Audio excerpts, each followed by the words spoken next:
നമ്മുടെ കർത്താവിൻ്റെ ക്രൂശാരോഹണവും ഉയർത്തെഴുന്നേൽപ്പും സ്വർഗാരോഹണവും ധ്യാനിച്ചതിന് ശേഷം പെന്തക്കോസ്തിയുടെ വലിയ പെരുന്നാളിന് ശേഷം സഭ ആയിരിക്കുന്ന ഈ കാലം, പെന്തക്കോസ്തിക്ക് ശേഷം സഭ പ്രവേശിക്കുന്നത് സ്ലീഹ കാലത്തിലേക്കാണ്. സ്ലീഹ കാലത്തിലാണല്ലോ സ്ലീഹ നോയമ്പ്. നമുക്കറിയാം, സുറിയാനി സഭകൾക്ക് 5 നോമ്പ് കാലങ്ങളാണ്. അതിലേറ്റവും പ്രധാനമായ സ്ലീഹ നോമ്പ് കാലത്തിലാണ് പണ്ട് കാലത്ത് കൃത്യമായി പട്ടം കൊട ശുശ്രൂഷ നടത്തിയിരുന്നത്. അങ്ങനെ സ്ലീഹ കാലത്തിലേക്ക് പ്രവേശിക്കുമ്പോൾ സ്ലീഹ എന്ന് പറഞ്ഞാൽ അപ്പോസ്തോലിക ശുശ്രൂഷ. വനിതകളുടെ അപ്പോസ്തോലിക ശുശ്രൂഷകൾ എന്തൊക്കെയാണ് എന്നുള്ളതാണ് ഞാൻ പറയാൻ ആഗ്രഹിക്കുന്നത്. The apostolic ministry of women. അതിനാധാരമായി ഞാൻ എടുക്കാൻ ഉദ്ദേശിക്കുന്നത് അപ്പോസ്തോലന്മാരുടെ എന്ന് പറയുന്ന പ്രവൃത്തികളുടെ പുസ്തകമാണ്. എനിക്ക് തോന്നാറുണ്ട് ഈ അപ്പോസ്തോലരുടെ പ്രവൃത്തികളുടെ പുസ്തകം എന്നാക്കുന്നതായിരുന്നു ഇന്നത്തെ ഭാഷയിൽ കുറച്ചുകൂടെ നല്ലത്. So the acts of the apostles, അപ്പോസ്തോല പ്രവൃത്തികളുടെ പുസ്തകത്തിൽ നിന്നാണ് ധ്യാനം. നിങ്ങളുടെ കയ്യിലൊക്കെ വേദപുസ്തകം ഉണ്ടെന്ന് ഞാൻ കരുതിക്കോട്ടെ, ഇല്ലെങ്കിൽ ഉള്ളിൽ കാണും എന്നെനിക്കറിയാം. എന്നോട് ഒരാൾ പറഞ്ഞു, വളരെ ഭക്തിയുള്ളതുകൊണ്ട് അങ്ങനെ എടുക്കാറുമില്ല, തുറക്കാറുമില്ല അച്ഛാ. അങ്ങനെ ആയി പോകരുതേ എന്ന് അപേക്ഷിക്കട്ടെ. നമ്മുടെ കൂദാശകളുടെ അടിസ്ഥാനവും നമ്മുടെ അനുഷ്ഠാനത്തിൻ്റെ അടിസ്ഥാനവും നമ്മുടെ ആരാധനയുടെ അടിസ്ഥാനവും മനസ്സിലാകണമെങ്കിൽ വിശുദ്ധ വേദപുസ്തകം ക്രമാനുഗതമായി വായിക്കണം. ഇല്ലെങ്കിൽ എന്തുകൊണ്ടാണ് കൂദാശകളെന്നോ, എന്തുകൊണ്ടാണ് അനുഷ്ഠാനങ്ങളെന്നോ, എന്തുകൊണ്ടാണ് ആരാധനയെന്നോ തിരിച്ചറിവില്ലാത്തവരായി നമ്മൾ തീരാം. അതുകൊണ്ട് വിശുദ്ധ വചനം ശ്രദ്ധയോടെ നിങ്ങൾ വായിക്കണമെന്ന് ഞാൻ അപേക്ഷിക്കുകയാണ്. എന്നാൽ അറിയാത്ത ഒരു കാര്യവും പറയുന്നില്ല. അറിയാത്ത കാര്യം പറഞ്ഞാലും അറിയുന്നവരെ പോലെ അങ്ങ് ഇരുന്നാലും മതി എന്നുകൂടെ പറയട്ടെ. അപ്പോസ്തല പ്രവൃത്തികളിൽ നിന്ന് സ്ത്രീകളുടെ, വനിതകളുടെ ശ്ലൈഹിക ശുശ്രൂഷയുടെ 7 മാതൃകകളാണ് പറയുന്നത്. 7 models of the apostolic ministry of the women as recorded in the Acts. വേഗം അധ്യായങ്ങൾ പറയാം. 1-ാം അധ്യായത്തിൽ നിന്ന് ഒരു മാതൃകയും 9-ാം അധ്യായത്തിൽ നിന്ന് മറ്റൊരു മാതൃകയും 12-ാം അധ്യായത്തിൽ നിന്ന് 2 മാതൃകകളും 16-ാം അധ്യായത്തിൽ നിന്ന് 2 മാതൃകകളും 18-ാം അധ്യായത്തിൽ നിന്ന് ഒരു മാതൃകയും. 7 കാര്യങ്ങളാണ്. അപ്പോൾ ഏതൊക്കെ അധ്യായങ്ങളാണ്? അധ്യായം 1, അധ്യായം 9, അധ്യായം 12, അധ്യായം 16, അധ്യായം 18. നിങ്ങളുടെ അടുത്തിരിക്കുന്നവരുടെ ചെവിയിൽ ഉറക്കെ പറഞ്ഞാൽ അവർ ഉറങ്ങത്തില്ല. ഞാൻ ഈ ക്യാമ്പിനൊക്കെ പോകുമ്പോൾ ഭയങ്കര കുസൃതിയായിരുന്നേ. അപ്പോൾ എൻ്റെ അടുത്തിരുന്ന് ആരെങ്കിലും ഉറങ്ങിയാൽ അച്ഛൻ പറയുന്ന പോയിൻ്റൊക്കെ അച്ഛൻ ചോദിക്കുമ്പോൾ ഞാൻ അവൻ്റെ ചെവിയിലോട്ട് പറയുമായിരുന്നു. അങ്ങനെ ഒരാൾ ഒരു പ്രാവശ്യം സഹി കേട്ട് നല്ല ഉറക്കത്തിലായിരുന്നു അവനെ. അപ്പോൾ ഞാനങ്ങ് ഉറക്കെ പറഞ്ഞു, അവനങ്ങ് ദേഷ്യപ്പെട്ട് പറഞ്ഞു, നീ ഒരച്ഛനായി പോട്ടടാ, നീ അനുഭവിക്കുമെന്ന്. അങ്ങനെയൊക്കെ ആയിരിക്കും, ചില ശാപങ്ങളൊക്കെ അനുഗ്രഹമാകാം. അപ്പോൾ എനിക്ക് വളരെ സന്തോഷമുണ്ട്. ഈ അകത്തിരിക്കുന്നവർ ഉത്സാഹത്തോടെയും പുറത്തിരിക്കുന്നവർ അതിനേക്കാൾ ഉത്സാഹത്തോടെയുമാണ് ഇരിക്കുന്നത്. Thank you very much for your listening. അപ്പോസ്തല പ്രവൃത്തി 1, അപ്പോസ്തല പ്രവൃത്തി 9, അപ്പോസ്തല പ്രവൃത്തി 12, അപ്പോസ്തല പ്രവൃത്തി 16, അപ്പോസ്തല പ്രവൃത്തി 18. ഇത്രയും അധ്യായങ്ങളിൽ നിന്ന് സ്ത്രീകളുടെ ശ്ലൈഹിക ശുശ്രൂഷയുടെ 7 മാതൃകകളാണ് കാണാൻ ആഗ്രഹിക്കുന്നത്. അതിൽ ഒന്നാമത്തേത് അപ്പോസ്തല പ്രവൃത്തികളുടെ പുസ്തകം 1-ാം അധ്യായം, അതിൻ്റെ 16 മുതലുള്ള വാക്യങ്ങൾ നാം വായിച്ച് 12 മുതൽ 14 വരെ, 1-ന്റെ 12 മുതൽ 14 വരെ നിങ്ങൾക്ക് എല്ലാവർക്കും വേണ്ടി ഞാൻ വായിക്കാം. അതായിരിക്കുമല്ലോ സഹായകരം. അവർ യെരുശലേമിലേക്ക് സമീപത്ത് ഒരു ശബത്ത് ദിവസത്തെ വഴിദൂരമുള്ള ഒലിവ് മല വിട്ട് യെരുശലേമിലേക്ക് മടങ്ങിപ്പോന്നു. അവിടെ എത്തിയപ്പോൾ അവർ പാർത്ത മാളിക മുറിയിൽ കയറിപ്പോയി. പത്രോസ്, യോഹന്നാൻ, യാക്കോബ്, അന്ത്രയോസ്, ഫിലിപ്പോസ്, തോമസ്, ബർത്തലോമായി, മത്തായി, അൽഫായുടെ മകനായ യാക്കോബ്, എരിവുകാരനായ ശിമോൻ, യാക്കോബിൻ്റെ മകനായ യൂദ, ഇവരെല്ലാവരും സ്ത്രീകളോടും യേശുവിൻ്റെ അമ്മയായ മറിയയോടും കൂടെ അവൻ്റെ സഹോദരന്മാരോട് കൂടെ ഒരുമനപ്പെട്ട് പ്രാർത്ഥന കഴിച്ചു പോകുന്നു. വനിതകളുടെ അപ്പോസ്തോലിക ശുശ്രൂഷയിലെ ഏറ്റവും പ്രധാനപ്പെട്ടത് പരിശുദ്ധ കന്യകമറിയാം നമ്മെ പഠിപ്പിക്കുന്നത്, പരിശുദ്ധ കന്യകമറിയാം സഭയെ ചേർത്ത് നിർത്തിയത്, പരിശുദ്ധ കന്യകമറിയാം സ്ലീഹന്മാരോട് ചേർന്ന് നിന്നത്, പരിശുദ്ധ കന്യകമറിയാം സ്ലീഹന്മാരുടെ തലവയായി സാക്ഷികളുടെ നെടുന്തൂണായി പഠിപ്പിച്ചത് ഒരുമനപ്പെട്ടുള്ള പ്രാർത്ഥനയാണ്. ഒറ്റ മനസ്സിലുള്ള പ്രാർത്ഥന, ഒരുമനപ്പെട്ട് പ്രാർത്ഥിക്കുന്നത് ശുശ്രൂഷയാണ്. നിങ്ങൾ ഒരുമനപ്പെട്ട് പ്രാർത്ഥിച്ചാൽ ആ ഒരുമനപ്പെടുന്ന വിഷയത്തിന്മേൽ ദൈവത്തിൻ്റെ കരുണ വ്യാപരിക്കും. നമ്മുടെ വീടുകളിൽ ഒരുമനപ്പെടൽ എളുപ്പമല്ല, നമ്മുടെ ജീവിതങ്ങളിൽ ഒരുമനപ്പെടൽ എളുപ്പമല്ല. ഒരുപക്ഷെ പ്രതിസന്ധി വരുമ്പോഴായിരിക്കാം. കഴിഞ്ഞ പ്രാവശ്യം ചിങ്ങവനത്ത് ഞാൻ പറയാൻ തുടങ്ങിയ ഒരു കഥ പകുതി വെക്കിച്ച് നിർത്തിയതിൽ ഒത്തിരി പേരെന്നോട് വിഷമം വിളിച്ചു പറഞ്ഞു. പിന്നീട് അതുകൊണ്ട് ആ കഥ ഇന്ന് പറഞ്ഞുകൊണ്ട് ആരംഭിക്കാം. എൻ്റെ പിതാവ് 38 വയസ്സുള്ളപ്പോൾ, എൻ്റെ അമ്മയ്ക്ക് 31.5 വയസ്സുള്ളപ്പോൾ ഈ ലോകത്തിൽ നിന്ന് മാറ്റപ്പെടുകയും എൻ്റെ പിതാവ് മരിച്ച ദിവസം, അടക്കം കഴിഞ്ഞ ദിവസം രാത്രി ഞങ്ങളുടെ വീട്ടിൽ ഒരു പ്രാർത്ഥന നടന്നു. നമ്മുടെ വീട്ടിലെ പ്രാർത്ഥനകളൊന്നും ഒട്ടും ചെറുതാണെന്ന് ആരും കരുതരുത്. നിങ്ങളുടെ വീട്ടിൽ നടക്കുന്ന ഒരു പ്രാർത്ഥനയും ചെറുതാണെന്ന് ആരും ചിന്തിക്കരുത്. ഞങ്ങളുടെ വീട്ടിൽ അന്നത്തെ കുടുംബ പ്രാർത്ഥനയിൽ ഞങ്ങളെല്ലാവരും അപ്പൻ്റെ നൊമ്പരം, അപ്പൻ്റെ വേദനയുടെ നൊമ്പരം, അപ്പൻ്റെ വേർപാടിൻ്റെ നൊമ്പരത്തിൻ്റെ ഒരുമനപ്പെടലുണ്ട്. അവിടെ ഞങ്ങളുടെ ദുഃഖത്തിൻ്റെ ഒരു ഒരുമനപ്പെടലുണ്ട്, ഞങ്ങളുടെ നിരാശയുടെ ഒരു ഒരുമനപ്പെടലുണ്ട്. ആ ഒരുമനപ്പെടലിൽ ഞങ്ങൾ പ്രാർത്ഥിക്കാനിരിക്കുകയാണ്. അന്ന് ഞങ്ങളുടെ വീട്ടിൽ പലരും പ്രാർത്ഥിക്കാൻ തുടങ്ങിയെങ്കിലും ആരും പ്രാർത്ഥനയെ അവസാനിപ്പിച്ചില്ല. എല്ലാവരും പകുതിയാക്കി നിർത്തിയപ്പോൾ 31 വയസ്സ് കഴിഞ്ഞ് ഒറ്റയ്ക്കായ എൻ്റെ അമ്മ പ്രാർത്ഥിച്ചു. ഒറ്റവരി പ്രാർത്ഥനയാണ്. ആ പ്രാർത്ഥന ഇതാണ്: കർത്താവേ, പടക് കടലിലെങ്കിലും നീ അമരത്തുള്ളതിനായി സ്തോത്രം. നമുക്കൊന്ന് പറയാം: കർത്താവേ, പടക് കടലിലെങ്കിലും നീ അമരത്തുള്ളതിനായി സ്തോത്രം. ഇന്ന് ഈ ദേവാലയത്തിനുള്ളിൽ ഏതെങ്കിലും കാരണത്താൽ, ഈ ദേവാലയത്തിൻ്റെ ഇരുവശങ്ങളിലും ഏതെങ്കിലും കാരണത്താൽ തങ്ങളുടെ ജീവിതത്തിൻ്റെ പടക് കടലിലാണെന്ന് നിങ്ങൾ ബോധ്യപ്പെടുന്നുണ്ടെങ്കിൽ, തിരമാല നിങ്ങളെ മറിക്കുന്നത് പോലെ നിങ്ങൾക്ക് തോന്നുന്നുണ്ടെങ്കിൽ, തിരമാല നിങ്ങളെ ഉലച്ചു കളയുമെന്ന് നിങ്ങൾക്ക് തോന്നുന്നുണ്ടെങ്കിൽ, എതിരെ വരുന്ന തിരമാലയ്ക്ക് മേൽ നിങ്ങളുടെ ഈ പേടകം തകർന്നു പോകുമെന്ന് നിങ്ങൾക്ക് തോന്നുന്നുണ്ടെങ്കിൽ, പടക് കടലിലെങ്കിലും അമരത്തു നീയുള്ളതിനായി നിനക്ക് സ്തോത്രം. ഇങ്ങനെ ഏറ്റുപറയുന്ന നങ്കൂരങ്ങൾ വീടുകളിൽ ഉണ്ടാകണം. എൻ്റെ അമ്മ അങ്ങനെ പ്രാർത്ഥിച്ചത് കൊണ്ടാണ് കഴിഞ്ഞ 25 വർഷം വൈദികനായി ഞാനിവിടെ നിൽക്കുന്നത്. എൻ്റെ 11ാം വയസ്സിൽ ഞാൻ കേട്ട ആ പ്രാർത്ഥനയാണ് എൻ്റെ ഏറ്റവും വലിയ സെമിനാരി. ഒരു പക്ഷേ കർത്താവിൻ്റെ അമ്മ, നിന്റെ ഹിതം പോലെ എനിക്ക് ഭവിക്കട്ടെ, അല്ലേ? ഈ കന്യക മറിയാമിനെ ധ്യാനിച്ചാൽ ഒറ്റ കാര്യമേ ഉള്ളൂ, പിന്നെ സ്വന്തം ഇഷ്ടമില്ല, ദൈവ ഇഷ്ടം മാത്രമേ ഉള്ളൂ. ശരിയാണോ? ആണോ? കന്യക മറിയാമിൻ്റെ പ്രാർത്ഥന ചൊല്ലുമ്പോൾ ഒരു കാര്യം കൂടെ ചൊല്ലണമെന്ന് എനിക്ക് തോന്നുന്നത്. നമ്മൾ പൊതുവേ ചൊല്ലാറുള്ളത് മാതാവിൻ്റെ പ്രാർത്ഥനയാൽ ഞങ്ങൾക്ക് അനുഗ്രഹം ലഭിക്കണേ. അത് ഒരു കാര്യം കൂടെ പ്രാർത്ഥിക്കണം: മാതാവിൻ്റെ പ്രാർത്ഥനയാൽ കർത്താവേ, മാതാവിനെ പോലെ ആയിത്തീരാൻ ഞങ്ങളെ നിന്റെ ഹിതം, അല്ലേ? നമ്മുടെ പ്രയാസം എന്താണ്? എൻ്റെ ഹിതം പോലെ നടന്നില്ല. ഇന്നിപ്പം പയറുതോരനുണ്ടോയെന്ന് എനിക്ക് അറിയത്തില്ലേ. അപ്പം നമ്മൾ അങ്ങോട്ട് ചെല്ലുമ്പോൾ പയറുതോരൻ, നിങ്ങൾക്ക് എന്തൊരു ഉത്സാഹമാണ് ഇത് കേൾക്കാൻ. ഇത്ര നേരം ശ്രദ്ധിക്കാത്ത ഒരു കൂട്ടുകാരി ഒരാൾ തെല്ലി, എടി പയറിൻ്റെ കാര്യമാണ്. പയറുതോരനുണ്ടെന്നിരിക്കട്ടെ, അപ്പം അതിനകത്ത് നമ്മൾ ഉദ്ദേശിക്കാത്ത പോലെ അത് വെച്ചെങ്കിൽ നമ്മൾ പറയും ഇതെന്തോന്ന് പയറുതോരനാണ്. മനസ്സിലാവുന്നുണ്ടോ?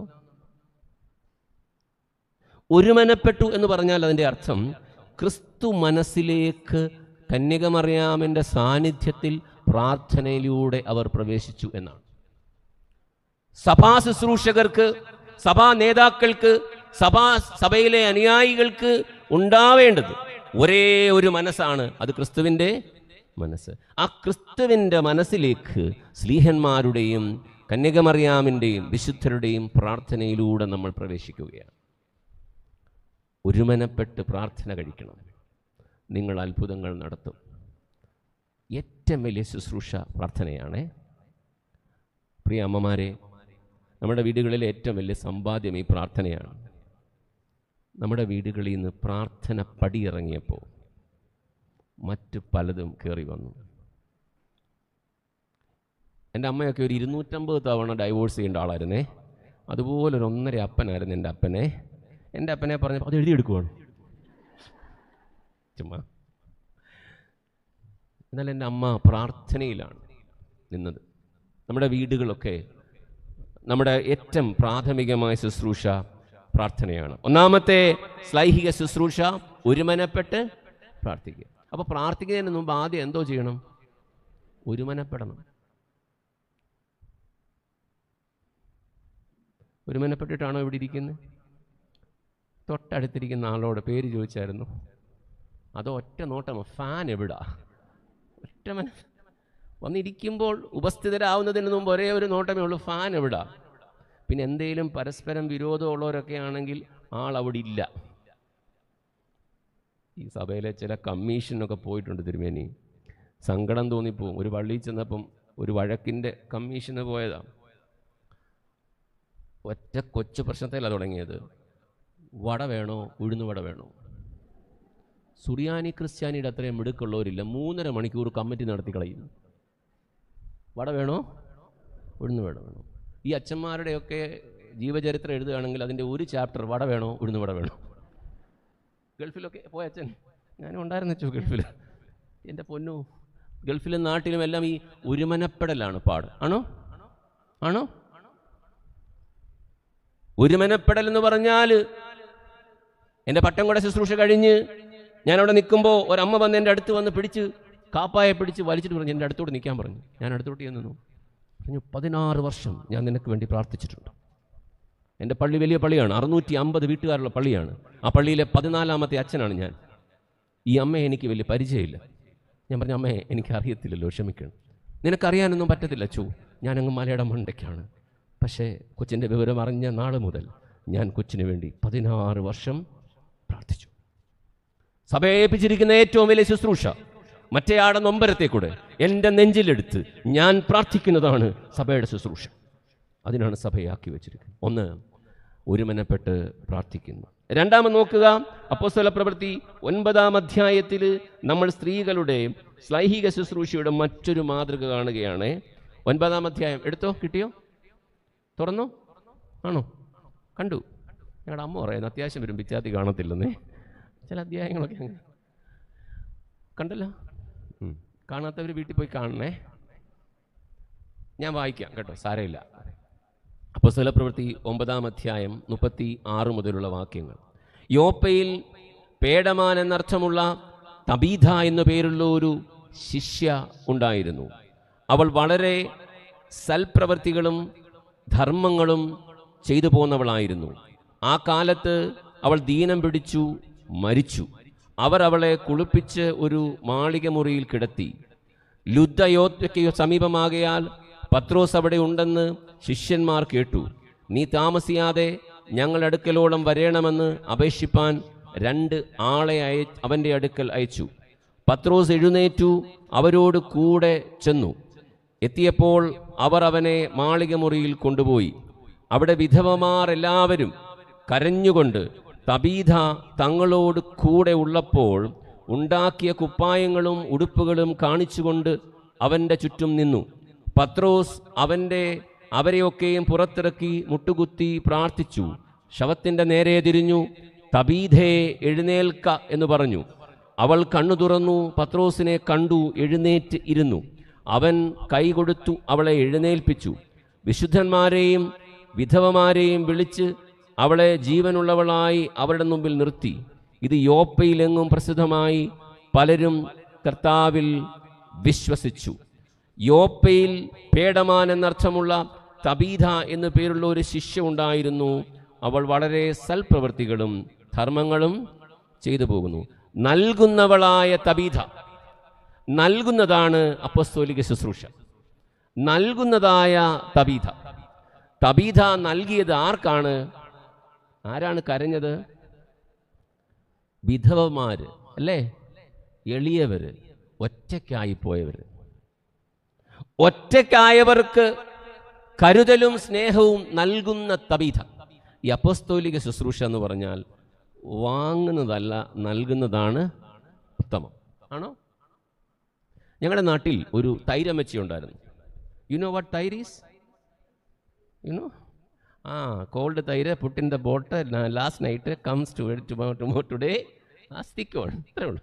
അപ്പോൾ ഈ തൈരമ്മച്ചി അമ്മച്ചിയുടെ അടുത്ത് ചെല്ലുമ്പോൾ അന്ന് ഈ പാള അറിയാമോ?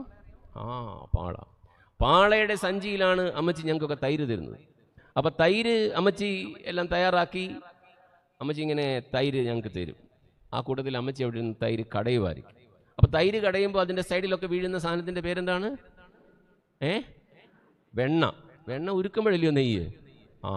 പെട്ടെന്ന് തിരക്കാക്കരുത്. അപ്പോൾ ആ വെണ്ണ അമ്മച്ചി ഒരു പ്ലാവല കൊണ്ട് എടുത്ത് ഞങ്ങൾക്ക് തരും. പ്ലാവലയിൽ വെണ്ണ കഴിച്ചിട്ടുണ്ടോ? ഇല്ലെങ്കിൽ കുറച്ച് കഴിയുമ്പം നമ്മുടെയൊക്കെ കല്യാണങ്ങൾക്ക് ഏതെങ്കിലും ഇവൻറ്റ് മാനേജ്മെൻറ്റുകാർ അത് കൊണ്ടുവരും. അന്നേരം നമ്മൾ എഴുന്നേറ്റ് വാവ് വാട്ട് എ പ്ലാവില, ഇറ്റ് ഈസ് മൈ ഗാഡ്. അപ്പോൾ പ്ലാവിലയിൽ വെണ്ണ തരും. ഈ വെണ്ണ ഞങ്ങളൊക്കെ കഴിക്കും. എനിക്കിഷ്ടമായിരുന്നത് കൊണ്ട് ഞാനിങ്ങനെ നോക്കി ചിരിക്കും. അപ്പോൾ എന്നോട് ചോദിക്കും, നിനക്ക് വേണോടാ? അപ്പം ഞാൻ ചിരിക്കും, ഒന്നും പറയത്തില്ല, നമുക്ക് അവകാശമൊന്നുമില്ലല്ലോ പറയാം. അപ്പോൾ അമ്മച്ചി പിന്നെയും തരും. അപ്പം ഞാൻ അങ്ങനെ ഒരു ദിവസം അവിടെ നിന്നപ്പോൾ ഒരാൾ അമ്മച്ചിയുടെ അതിരിൽ കൂടി ഇങ്ങനെ നോക്കിക്കൊണ്ട് പോകുന്നു. വളരെ വേദനയിലൂടെ കടന്നു പോകുന്ന ഒരു സ്ത്രീയാണ്. ഈ അമ്മച്ചി വിളിച്ചു, ആടെ പേര്, ഇനി വാ, വീട്ടിൽ തൈരുണ്ടോ? അപ്പോൾ ഈ ആള് കണ്ണടച്ച് കാണിച്ചു. അപ്പോൾ അമ്മച്ചിക്ക് മനസ്സിലായി ആ വീട്ടിൽ തൈരൊന്നും ഇല്ല. അപ്പം ഞാനിവിടെ നിൽക്കുമ്പോൾ എന്നോട് പറഞ്ഞു, നീ ഇവിടെ നിൽക്ക്, ഞാൻ ഇവക്ക് ഇച്ചിരി തൈരെടുത്ത് കൊടുക്കട്ടെ. ഈ അമ്മച്ചി ആ സ്ത്രീക്ക് തൈരെടുത്ത് കൊടുത്തു. തൈര് കൊണ്ട് പോകാൻ നേരത്ത് അവരുടെ മുഖത്തൊരു സന്തോഷമില്ല. അപ്പോൾ ഈ അമ്മച്ചി പറഞ്ഞു, എടി അരിയുണ്ടോ? അപ്പോൾ അവർ കരഞ്ഞു. ഈ അമ്മ അരി എടുത്തു കൊടുത്തു. അരി കിട്ടിയപ്പോൾ അവർ ഈ അമ്മയെ കെട്ടിപ്പിടിച്ച് കരഞ്ഞു. ഈ തൈരമ്മച്ചി ഈ ലോകത്തുനിന്ന് പോയപ്പോൾ അനേകം വൈദികർ വിളിക്കാതെ ശവമടക്കത്തിന് ചെന്നു. ഞങ്ങൾ കണ്ടിട്ടുള്ള ഞങ്ങളുടെ നാട്ടിലെ ഒരു അപ്പോസ്തോലിക ശുശ്രൂഷ ചെയ്ത ഒരാളാണ്. എളിയവരെ കരുതുന്നതാണ് ഭാഗ്യാവസ്ഥ, അല്ലേ? നിങ്ങൾ എന്നോട് ചോദിക്കുകയാണ്, അച്ഛന് ഏറ്റവും ഇഷ്ടമുള്ള വാക്യം ഏതാണെന്ന് ചോദിച്ചാൽ അനേകം വാക്യങ്ങളിൽ ഒന്ന് ഞാൻ പറയും, എളിയവനെ ആദരിക്കുന്നവൻ ഭാഗ്യവാൻ. ബാക്കി എന്തോ അതിൻ്റെ? അനർത്ഥ ദിവസത്തിൽ യഹോവ അവനെ വിടുവിക്കും. എളിയവനെ ആദരിക്കുന്നവൻ ഭാഗ്യവാൻ. എളിയവനെ നിന്ദിക്കുന്നവന്റെ മേൽ, നിങ്ങൾ ക്ഷമിക്കണം കേട്ടോ, ഏത് ദേശത്തെയും പ്രാണിയാകാൻ 25 വർഷം മതി. ചില പ്രാണികളുണ്ടല്ലോ ഒരു ദേശത്ത്, പ്രമാണിമാരുണ്ടല്ലോ ഒരു ദേശത്ത്. ക്ഷമിക്കണം കേട്ടോ, തിരുമേനി പറഞ്ഞോളാൻ, പിന്നെ എനിക്കെന്ത് പേടിക്കും. എല്ലാ ദേശത്തും ചില പ്രമാണിമാരുണ്ട്. നിന്നെ പ്രമാണിയാക്കിയേക്കുന്നതും വാഴിക്കുന്നതും ദൈവം മാത്രമാണെന്ന് ഓർത്തോണം. 25 വർഷം കഴിയുമ്പോൾ ചിലപ്പോ ഒരിക്കലും കാണാത്ത പ്രാണിയായി മാറിയേക്കും. ഈ കഥയ്ക്ക് പിന്നിൽ മറ്റൊരു കഥയുണ്ട്. ഞങ്ങൾ തൈരമ്മച്ചിയുടെ അടുത്ത് ഒരു പ്രാവശ്യം ചെന്നത് ഞങ്ങളുടെ പള്ളിയിലെ മറ്റൊരു വീട്ടിൽ പോയിട്ടാണ്. വീടൊന്നും പറയുന്നില്ല, ദോഷമാണല്ലോ. എന്തായാലും ഞങ്ങൾ അവിടെ ചെന്നപ്പോൾ ജനലിൽ കൂടാണ് പൈസ ഇട്ട് തന്നത്. ഞങ്ങൾ ഒരു പിരിവിന് പോയത്, യുവജനസഖ്യം. അങ്ങനെ യുവജനസഖ്യം ഞാൻ അവിടെ യൂത്തുണ്ട്, യൂത്തിൻ്റെ മീറ്റിംഗ്, യൂത്തിൻ്റെ പിരിവിന് പോയതാണേ. അപ്പോൾ ഒരു ജനലിൽ കൂടെ പൈസ ഇങ്ങനെ ഇട്ടു, 5 രൂപ ഇങ്ങനെ ഇട്ട് തരികയാണ്. അപ്പോൾ ഞങ്ങൾ ഈ കൊച്ചിലൊക്കെ ക്രിക്കറ്റൊക്കെ കളിച്ച് പരിചയമുണ്ട്. നമ്മൾ ഡൈവ് ചെയ്ത് അതേൽ പിടിച്ചു. ഞങ്ങൾ 2 പേര് തമ്മിൽ കൂട്ടിമുട്ടി, 2 പേരും അച്ഛന്മാരായി. നിങ്ങൾ ഓർത്തോണം, 40 വർഷം പ്രസംഗിക്കാൻ പോകുന്ന പ്രസംഗത്തിൻ്റെ കാര്യമായി പറയുന്നത്. ഓരോന്നെടുത്ത് എറിയുമ്പോൾ സൂക്ഷിച്ചോണം. എന്നിട്ട് പറയുന്നു, പണിയില്ലാത്ത ഓരോരുത്തന്മാർ ഇറങ്ങിക്കോളുമെന്ന്. എല്ലാവർക്കും എല്ലായ്പ്പോഴും ഒന്നും കൊടുക്കാൻ പറ്റത്തില്ല, അത് സാരമൊന്നുമില്ല. അത് നമുക്ക് പറ്റത്തില്ല എപ്പോഴൊന്നും, അതും സാരമില്ല. പക്ഷേ സൂക്ഷിക്കണം. അത് കഴിഞ്ഞ് ഞങ്ങൾ ചെന്നത് ഈ തൈരമ്മച്ചിയുടെ വീട്ടിലാണ്. അങ്ങനെയാണ് ഈ അമ്മച്ചിയുമായിട്ട് ഞാൻ കൂട്ടാവുന്നത്. അമ്മച്ചി നോക്കിയിരിക്കുകയാണ് ഞങ്ങളെ.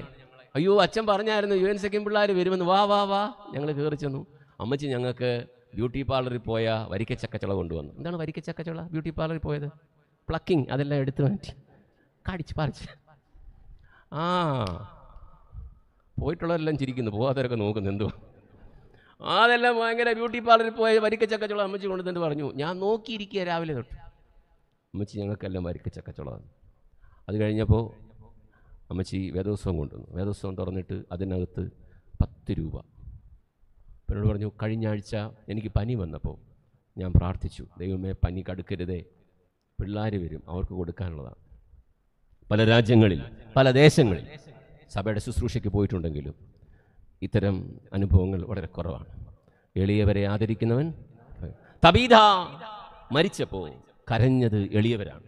മനോഹരമായൊരു പുസ്തകമുണ്ട് കേട്ടോ. പുസ്തകത്തിൻ്റെ ടൈറ്റിൽ ഭയങ്കരമാണ്, who will cry when you die. മനോഹര പുസ്തകമുണ്ട്, പറ്റുമെങ്കിൽ വായിക്കണേ. Who will cry when you when you die. പണ്ട് ബാലരമയിൽ അതിനൊരു പണി ചെയ്തായിരുന്നു കേട്ടോ. ബാലരമ വായിച്ചിട്ടുണ്ടോ? പിന്നെ എനിക്ക് ഭയങ്കര ഇഷ്ടമായിരുന്നു ബാലരമ, ബാലമംഗലം. ഡാഗിനി കുട്ടൂസനൊക്കെ ഇഷ്ടമാണോ? അറിയത്തില്ലേ? മായാവി അറിയാം. ചിലരൊക്കെ ഞങ്ങളുടെ സ്വന്തമാണെന്ന് പറയുന്നു. അപ്പം അതിനകത്തെ അവസാനം ബാലരമയുടെ ഒരു അധ്യായം ഉണ്ടായിരുന്നേ, ഒരു സെക്ഷൻ ഉണ്ടായിരുന്നു, മൃഗാധിപത്യം വന്നാൽ. ഓർക്കുന്നുണ്ടോ? ഉണ്ട്. ചിലർ സൂക്ഷിച്ച് വായിച്ചവരുണ്ട്. ഈ മൃഗാധിപത്യം വന്നാൽ, അതായത് മൃഗങ്ങളായാൽ എന്തു സംഭവിക്കുമേ?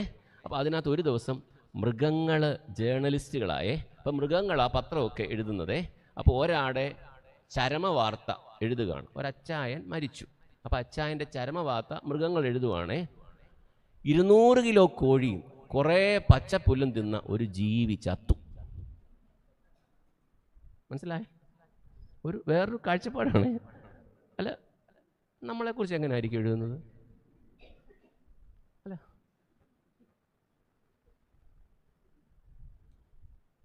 ഈ തബീത മരിച്ചപ്പോൾ ദേശം കരഞ്ഞു. തബീത എളിയവരെ കരുതി. തബീതയ്ക്കുള്ളത് എളിയവർക്ക് കൊടുത്തു. തബീതയ്ക്കുള്ളത് നൽകിക്കൊണ്ടേയിരുന്നു. 2000-ലാണ് ഞാൻ അച്ഛനായത്. കോഴിക്കോടായിരുന്നു ആദ്യത്തെ പള്ളി. അവിടെ നിന്ന് യാത്രയാകുമ്പോൾ ആ പള്ളിയിൽ പശുവിനെയൊക്കെ കറന്ന് ജീവിക്കുന്ന ഒരു ഫാമിലിയുണ്ട്. അവരടുത്ത് വന്നു, കെട്ടിപ്പിടിച്ചു. പോവാല്ലെന്ന് ചോദിച്ചു. ഞാൻ പറഞ്ഞു, പോയല്ലേ പറ്റൂ, സഭയുടെ തീരുമാനം 3 വർഷം. ഇനി എന്നാ കാണുന്നേ? ഞാൻ പറഞ്ഞു, അറിയില്ല. അപ്പോൾ അവരെൻ്റെ കയ്യിലോട്ട് പിടിച്ചു. ഒരു തുള്ളി കണ്ണുനീർ എൻ്റെ കൈത്തണ്ടയിൽ ഒഴിച്ചതല്ല, അറിയാതെ വീണത്. എന്നിട്ട് പറഞ്ഞു, ഒന്നും തരാനില്ല, ഇതേ ഉള്ളൂ. ഞാൻ പറഞ്ഞു, ഒന്നും വേണ്ട, സ്നേഹം മതി. തബീത ആ ദേശത്ത് സ്നേഹം നൽകി, കരുതൽ നൽകി, എളിയവരെ കരുതി. ആണോ? ഈ എളിയവരെ കുത്താൻ പോകരുത് കേട്ടോ. നിങ്ങളോട് എല്ലാവരോടും എനിക്കൊരു അപേക്ഷയുണ്ട്. ഒരു മരണ വീട്ടിൽ ചെന്ന് നമ്മൾ ചോദിക്കരുത് എങ്ങനെയാ മരിച്ചേന്ന്. എങ്ങനെയോ മരിച്ചു. മനസ്സിലായോ? ആ ആശുപത്രിയിൽ എന്തിനാ നിങ്ങൾ കൊണ്ടുപോയെന്ന്? ചേട്ടാ, ഏത് ആശുപത്രി കൊണ്ടുപോയാലോ മരിക്കാത്ത? അവരെയും കൊണ്ട് പറ്റുന്ന ആശുപത്രി കൊണ്ടുപോയി. അമ്മച്ചി തന്നെ കിടന്നാ മരിച്ചേ. നിങ്ങളാരും ഇവിടെ ഇല്ലായിരുന്നോന്ന്. പിന്നെ നിങ്ങളവിടെ പോയിരിക്കുമോ? നിങ്ങൾ ക്ഷമിക്കണേ. നമ്മുടെ ഈ വീടുകളിലൊക്കെ ചോദിക്കുന്ന മരണസമയത്തെ ചോദ്യങ്ങൾ നമ്മളെ മുറിക്കുന്നതാണേ. എനിക്ക് തോന്നിയിട്ടുണ്ട് ചിലരെയൊക്കെ ഇറക്കി വിടണമെന്ന് എൻ്റെ വീട്ടിൽ വന്ന് ചില കാര്യങ്ങൾ ചോദിക്കും. തബീഥയുടെ പ്രത്യേകത എന്നറിയാമോ? തബീഥ വളരെ ആശ്വാസവും സമാധാനവും ഈ എളിയവരായ വിധവമാർക്ക് നൽകി. ഒറ്റപ്പെട്ടു പോകാൻ ആർക്കും ഇഷ്ടമല്ല കേട്ടോ. ക്ഷമിക്കണേ, ഒറ്റപ്പെട്ടു പോകാൻ ആർക്കും ഇഷ്ടമല്ല. ജീവിത സാഹചര്യങ്ങൾ നമ്മളെ ഒറ്റപ്പെടുത്തുകയാണ്. അതുകൊണ്ട് ഒറ്റപ്പെട്ടു പോയവരെ കൂടുതൽ ഒറ്റപ്പെടുത്തുന്ന വാക്കുകൾ നിങ്ങൾ പറയരുത്. ഏത് വീട്ടിലും ഏതൊരാൾക്കും എളിയ അനുഭവം ഉണ്ടാകാം. ഏത് വീട്ടിലും ഏതൊരാൾക്കും എളിമപ്പെടുത്തുന്ന അനുഭവങ്ങൾ ഉണ്ടാവാം. സൂക്ഷിക്കണം. അപ്പോൾ ഒന്നാമത് ഞാൻ പറഞ്ഞത്, പരിശുദ്ധ കന്യക മറിയാമിന്റെ നേതൃത്വത്തിൽ അവരെന്തോ ചെയ്തു? ഒരുമനപ്പെട്ട് പ്രാർത്ഥിച്ചു. രണ്ടാമത് നാം കണ്ടത് അപ്പോസ്തല പ്രവൃത്തി 9-ാം അധ്യായത്തിൽ ആരെക്കുറിച്ചാണ് പഠിച്ചത്? തബീഥയെക്കുറിച്ച്. തബീഥയിൽ നിന്ന് പറഞ്ഞു എളിയവരെ ആദരിക്കുന്ന അനുഭവം. എളിയവർക്ക് നൽകുന്നതാണ്, നൽകുന്നതാണ്. ഈ നൽകാൻ മനസ്സുണ്ടെങ്കിൽ അപ്പോസ്തോലിക ശുശ്രൂഷയുടെ പ്രധാന ഭാഗമായി. ഇനി അടുത്തതാണ് അപ്പോസ്തല പ്രവൃത്തികൾ 12-ാം അധ്യായം. നമുക്കെടുക്കാം. 12-ാം അധ്യായം വായിച്ചിട്ടുണ്ടോ? കൊച്ചിലെ എപ്പോഴോ വായിച്ചിട്ടുണ്ട് അച്ചോ. ഇങ്ങനെയൊക്കെ ചോദിച്ചാൽ എന്നോടൊരു അമ്മച്ചി പറഞ്ഞേ, ഇച്ചിരി മനസ്സമാധാനത്തിന് അച്ചോ പള്ളി വരുന്നത്. ഇതെല്ലാം കൂടെ ചോദിക്കുമ്പോഴത്തേക്ക് വരാനുള്ള ധൈര്യവും കൂടെ അങ്ങ് പോവാം. സത്യമായിട്ടും നമ്മളെല്ലാം ഒന്ന് മറക്കാൻ വേണ്ടിയാണേ പള്ളി വരുന്നത്. പക്ഷെ എന്തോ ചെയ്യാനേ, എനിക്കിങ്ങനെ ചോദിക്കാനേ അറിയത്തുള്ളൂ. അപ്പോസ്തല പ്രവൃത്തി 12-ാം അധ്യായം അതിമനോഹരമായ ഒരധ്യായമാണ്. അവിടെ 2 സ്ത്രീകളെ നമ്മൾ കാണാൻ പോവാണേ. അവർ 2 പേരിൽ നിന്നും 2 കാര്യങ്ങൾ നമ്മൾ പഠിക്കും. ഒന്നാമത്തേത് ഞാൻ വായിക്കാം. അപ്പോസ്തല പ്രവൃത്തി 12-12 മുതൽ ഞാൻ വായിക്കുന്നു. ഇങ്ങനെ ഗ്രഹിച്ച ശേഷം അവർ മർക്കോസ് എന്ന് മറുപേരുള്ള യോഹന്നാൻ്റെ അമ്മ മറിയയുടെ വീട്ടിൽ ചെന്നു. അവിടെ അനേകർ ഒരുമിച്ച് കൂടി പ്രാർത്ഥിച്ചു കൊണ്ടിരുന്നു. അവൻ പടിപ്പുരവാതുക്കൽ മുട്ടിയാറെ രോദ എന്നുള്ളൊരു ബാല്യക്കാരത്തി വിളി കേൾപ്പാൻ അടുക്ക വന്നു. പത്രോസിൻ്റെ ശബ്ദം തിരിച്ചറിഞ്ഞു. സന്തോഷത്താൽ പടിവാതിൽ തുറക്കാതെ അകത്തേക്ക് ഓടി പത്രോസ് പടിപ്പുരയ്ക്കൽ നിൽക്കുന്നു എന്ന് അറിയിച്ചു. യോഹന്നാൻ്റെ അമ്മ മറിയ. ഈ കന്യകമറിയാമിനോടൊപ്പം തന്നെ അനേകം മറിയമാർ ഉണ്ടായിരുന്നു എന്നുള്ളത് നമ്മൾ ഓർക്കണം. നമുക്കറിയാം, ഒരു കാലത്തിൽ ഒരു പേരാണല്ലോ ഇടുന്നത്, ശരിയല്ലേ? ഒരു സമയത്ത് മൊത്തം ബാബു ആയിരുന്നു അല്ലേ? എന്നു മാത്രം ബാബു, മിനി, അങ്ങനെ ഒരു സീസണുണ്ട്, ഒരു പ്രാർത്ഥനയുടെ, ഒരു പ്രയറിൻ്റെ. നമ്മളെ മാമോദിസ പേരുകൾ, വേദപുസ്തകത്തിലെ പേരുകളാണെങ്കിലും വിളിപ്പേരുകളൊക്കെ ഏതാണ്ട് ഒരേപോലത്തെ, ശരിയല്ലേ? ലില്ലിക്കുട്ടിമാമ എന്നൊക്കെ പറഞ്ഞാൽ ഒരേ പ്രായത്തിലുള്ള എത്ര ലില്ലിക്കുട്ടിമാമ കാണുമെന്നറിയാമോ? അങ്ങനെയാണ്. അപ്പോൾ ഈ പേര് യേശുവിൻ്റെ അമ്മ നമുക്ക് പലപ്പോഴും കൺഫ്യൂഷനാണ്. യേശുവിൻ്റെ അമ്മ മറിയ, യോഹന്നാൻ്റെ അമ്മ മറിയ, പിന്നീട് മദലക്കാരത്തി മറിയ. അങ്ങനെ മറിയ എന്ന് പറയുന്നത് അക്കാലത്തെ ഒരു കോമൺ നെയിമാണ്. ഈ യോഹന്നാൻ്റെ അമ്മയുടെ മറിയ, ആ വീടിനൊരു പ്രത്യേകതയുണ്ട്. ആ വീട് അവിടുത്തെ വേലക്കാരോട് സുവിശേഷം പറയുന്ന വീടാണ്. വേലക്കാരോട് സുവിശേഷം പറയുന്ന വീടാണ്. ഈ രോദ എന്ന് പറയുന്ന സ്ത്രീക്ക് ആ വീട്ടിൽ സുവിശേഷം കേൾപ്പാനുള്ള സ്വാതന്ത്ര്യം ഉണ്ട്. ആണോ? നമ്മുടെ കൂടെ ജോലി ചെയ്യുന്നവരോട് നമ്മുടെ സമീപനം എന്താണ് എന്നുള്ളത് അപ്പോസ്തോലിക ജീവിതത്തിൻ്റെ ഭാഗമാണ്. ഇവിടുന്ന് അധികം ദൂരമല്ലാതെ കീഴ്വായ്പൂർ എന്നൊരു സ്ഥലമുണ്ട്. അവിടെ ഒരു ആൻറ്റിയുടെ കൂടെ ഒരു പ്രാർത്ഥനയ്ക്ക് രൂത്ത് എന്ന പേരിൽ ഒരാളും കൂടെ വന്നു. അപ്പോൾ രൂത്തിൻ്റെ പ്രത്യേകത, ആ വികാരി അച്ഛൻ പറഞ്ഞു, ഈ ആൻറ്റി വീട്ടിൽ ജോലിക്ക് കൊണ്ടുവന്ന സ്ത്രീയാണേ. കുറച്ച് കഴിഞ്ഞപ്പോൾ ആ വീട്ടിലെ അംഗമായി മാറി. കാരണം ഈ വീടിനകത്തെ ജോലിക്ക് വന്ന ഒരാളോട് സുവിശേഷം പറയുന്ന ഒരു വലിപ്പം യോഹന്നാൻ്റെ അമ്മയ്ക്ക് ഉണ്ടായി. ഞങ്ങളുടെ സഭയിലെ ഒരു തിരുമേനിയാണ് ജോസഫ് മാർ ബർണബാസ് സബ്രഗൻ മെത്രാപ്പോലീത്ത. അഭിയൊന്ന് തിരുമേനിയുടെ അടുത്ത സുഹൃത്തും കൂടെയാണ്. തിരുമേനിയുടെ വീട്ടിൽ ഒരാളുണ്ടായിരുന്നു, സാറാമ്മച്ചി. സാറാമ്മച്ചി അവിടെ ജോലിക്ക് വന്നതാണ്. പക്ഷേ പെതിയെ അവർ മാമോദീസ നൽകിയപ്പോൾ സാറ എന്ന പേര് കൊടുത്തു. ആ വീട്ടിലിങ്ങനെ ശുശ്രൂഷയൊക്കെ ചെയ്തു. അവിടെ തന്നെ ദീർഘവർഷം ജീവിച്ചു. ആ വീട്ടിൽ തന്നെ പ്രായമായപ്പോൾ താമസിച്ചു, മരിച്ചു. അഞ്ചേരി ക്രിസ്തോസ് പള്ളിയിലാണ് ഈ സാറാമ്മച്ചി അടക്കിയത്. ഇവരുടെ തന്നെ കല്ലറയിലാണ് അടക്കിയത്. ഈ അടക്കുമ്പോൾ നമുക്ക് മുഖം മറയ്ക്കുന്ന ശുശ്രൂഷയുണ്ടല്ലോ. എന്തിനാ മുഖം മറയ്ക്കുന്നത്? അങ്ങനില്ലേ? ഉണ്ട്. എന്തിനാ മറയ്ക്കുന്നത്? വായി മണ്ണ് വീഴായിരിക്കും. എന്താ? എന്തിനാ എന്തിനാ എന്തിനാ മറയ്ക്കുന്നത്? എന്തിനാ? സഭയുടെ പുരുഷനും സഭയുടെ സ്ത്രീയും മണവാട്ടിയാണ്. പുരുഷനും സ്ത്രീയും ആരാണ്? മണവാട്ടിയാണ്. മണവാട്ടി മണവാളനായ ക്രിസ്തുവിനെ കാണാൻ വേണ്ടി പോകുന്നത് കൊണ്ടാണ് മുഖം മറയ്ക്കുന്നത്. ഇതാണ് സുറിയാനി സഭയുടെ പാരമ്പര്യം. മനസ്സിലായോ? വിശ്വാസം പഠിക്കണം. അല്ലാതെ ഇങ്ങനെ ചുമ്മാ പറഞ്ഞാൽ പോരാ. നമ്മൾ ആരാന്നറിയാമോ? പിള്ളേരോട് പറയും നമ്മൾ ആരാ. ഈടെ ഒരു അമ്മച്ചിക്ക് അബദ്ധം പറ്റി. എടി നമ്മൾ ആരാന്നറിയാമോ? കൊച്ചു പറഞ്ഞ ആരാന്ന് പറഞ്ഞിട്ട് എന്നാ കാര്യം? കൊച്ചറ്റയാടി, പുതിയ പിള്ളേരല്ലേ അച്ഛാ, തൂത്തുകളയും. ആരാന്ന് പറഞ്ഞിട്ട് എന്നാ കാര്യം? അപ്പോൾ നമ്മുടെ വിശ്വാസത്തിൻ്റെ അടിസ്ഥാനത്തെ നമ്മൾ ആഴത്തിൽ മനസ്സിലാക്കുകയും നമ്മുടെ ജീവിതത്തെ നമ്മൾ കെട്ടുപണി ചെയ്യുകയും ചെയ്യുമ്പോൾ നമ്മുടെ ജീവിതങ്ങളിൽ ഓരോ നിമിഷങ്ങളിലും തബീഥ നമ്മുടെ അടുത്ത് വന്ന് സംസാരിക്കുന്ന പോലെ തന്നെയാണ് ഈ യോഹന്നാൻ്റെ അമ്മ നമ്മുടെ അടുത്ത് വന്ന് സംസാരിക്കുന്നത്. അഭിയൊന്ന് തിരുമേനി സാറാമ്മച്ചിയുടെ അടക്കത്തിന് കബറടക്ക ശുശ്രൂഷയും ആ ശുശ്രൂഷ നടക്കുകയാണ്. മുഖം മറയ്ക്കുന്ന സമയമായപ്പോൾ തിരുമേനിയാണ് ചെന്ന് മുഖം മറച്ചത്. ഇതാണ് സഭയുടെ വിശ്വാസം. നമ്മുടെ കൂടെ ജോലി ചെയ്യുന്നവർ, നമ്മുടെ വീടുകളിൽ ജോലി ചെയ്യുന്നവർ, ആ വീട്ടിൽ ഒരു സുവിശേഷ വേല ഉണ്ടായിരുന്നു. ഇങ്ങനെയുള്ളവരുണ്ടോ? ഇപ്പോൾ ഉണ്ട്. ഇവിടെ തന്നെ ചിലർ ഇരിക്കുന്ന കണ്ടാൽ അറിയാം. 2 കൂട്ടർ ഇവിടെ ഇരിപ്പുണ്ട്. നിങ്ങൾ ക്ഷമിക്കണേ, പച്ചയ്ക്ക് അങ്ങ് പറയുവാണേ. ചിലരുടെ കൂടെ ജോലി ചെയ്യാനായിട്ട് വലിയ സന്തോഷം. അവർ ഇരിപ്പ് കണ്ടാൽ അറിയാം. ചിലരുടെ കൂടെ ഒരു മനുഷ്യനും ജോലി ചെയ്യത്തേ ഇല്ല. അടുക്കളയിൽ എന്താ ആരും കയറാത്തെ? ആരും കയറിയ മനസമാധാനം കൊടുക്കത്തില്ല. പിള്ളേർക്കൊന്നും അറിയാത്തത് ആരുടെ കുഴപ്പമാണ്? നമ്മുടെ കുഴപ്പമാണ്. കൊച്ചിലോട്ടെ പിള്ളേരെ പണിയെടുത്ത് പഠിപ്പിക്കണം. പിള്ളേരെ 30 വയസ്സ് വരെ വാരി കൊടുക്കുന്ന അമ്മമാരുണ്ട്. എന്നിട്ട് ഇതിനെ കെട്ടിക്കാൻ നേരത്ത് പറയും, ഞാൻ ബേബിയെ പോലെ നോക്കിയത്, ഇനി ബേബിയെ അങ്ങ് മോള് നോക്കണമെന്ന്.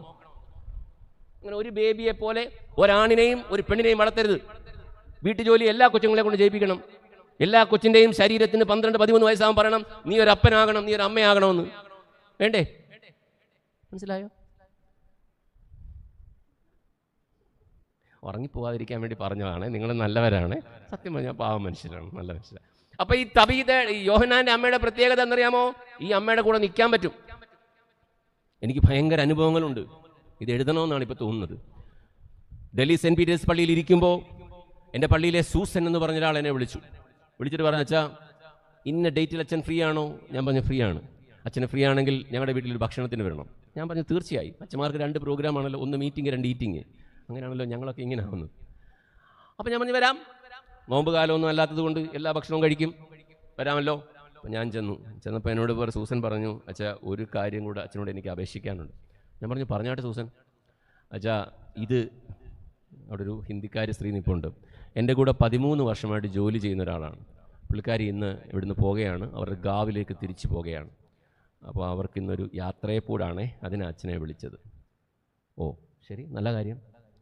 അച്ഛന് പ്രയാസമില്ലെങ്കിൽ, അവർക്കൊരിക്കലും ആഗ്രഹിക്കാൻ പറ്റാത്ത കാര്യമാണ്, അവരെയും കൂടെ ഈ ടേബിളിൻ്റെ സൈഡിൽ ഞാൻ ഇരുത്തിക്കോട്ടെ. ഞാൻ പറഞ്ഞു എനിക്കെന്ത് പ്രയാസം, ദൂരെ എന്തിനാണ് ഇരുത്തുന്നത്, ഇങ്ങോട്ട് തന്നെ ഇരുത്താൻ പറഞ്ഞു.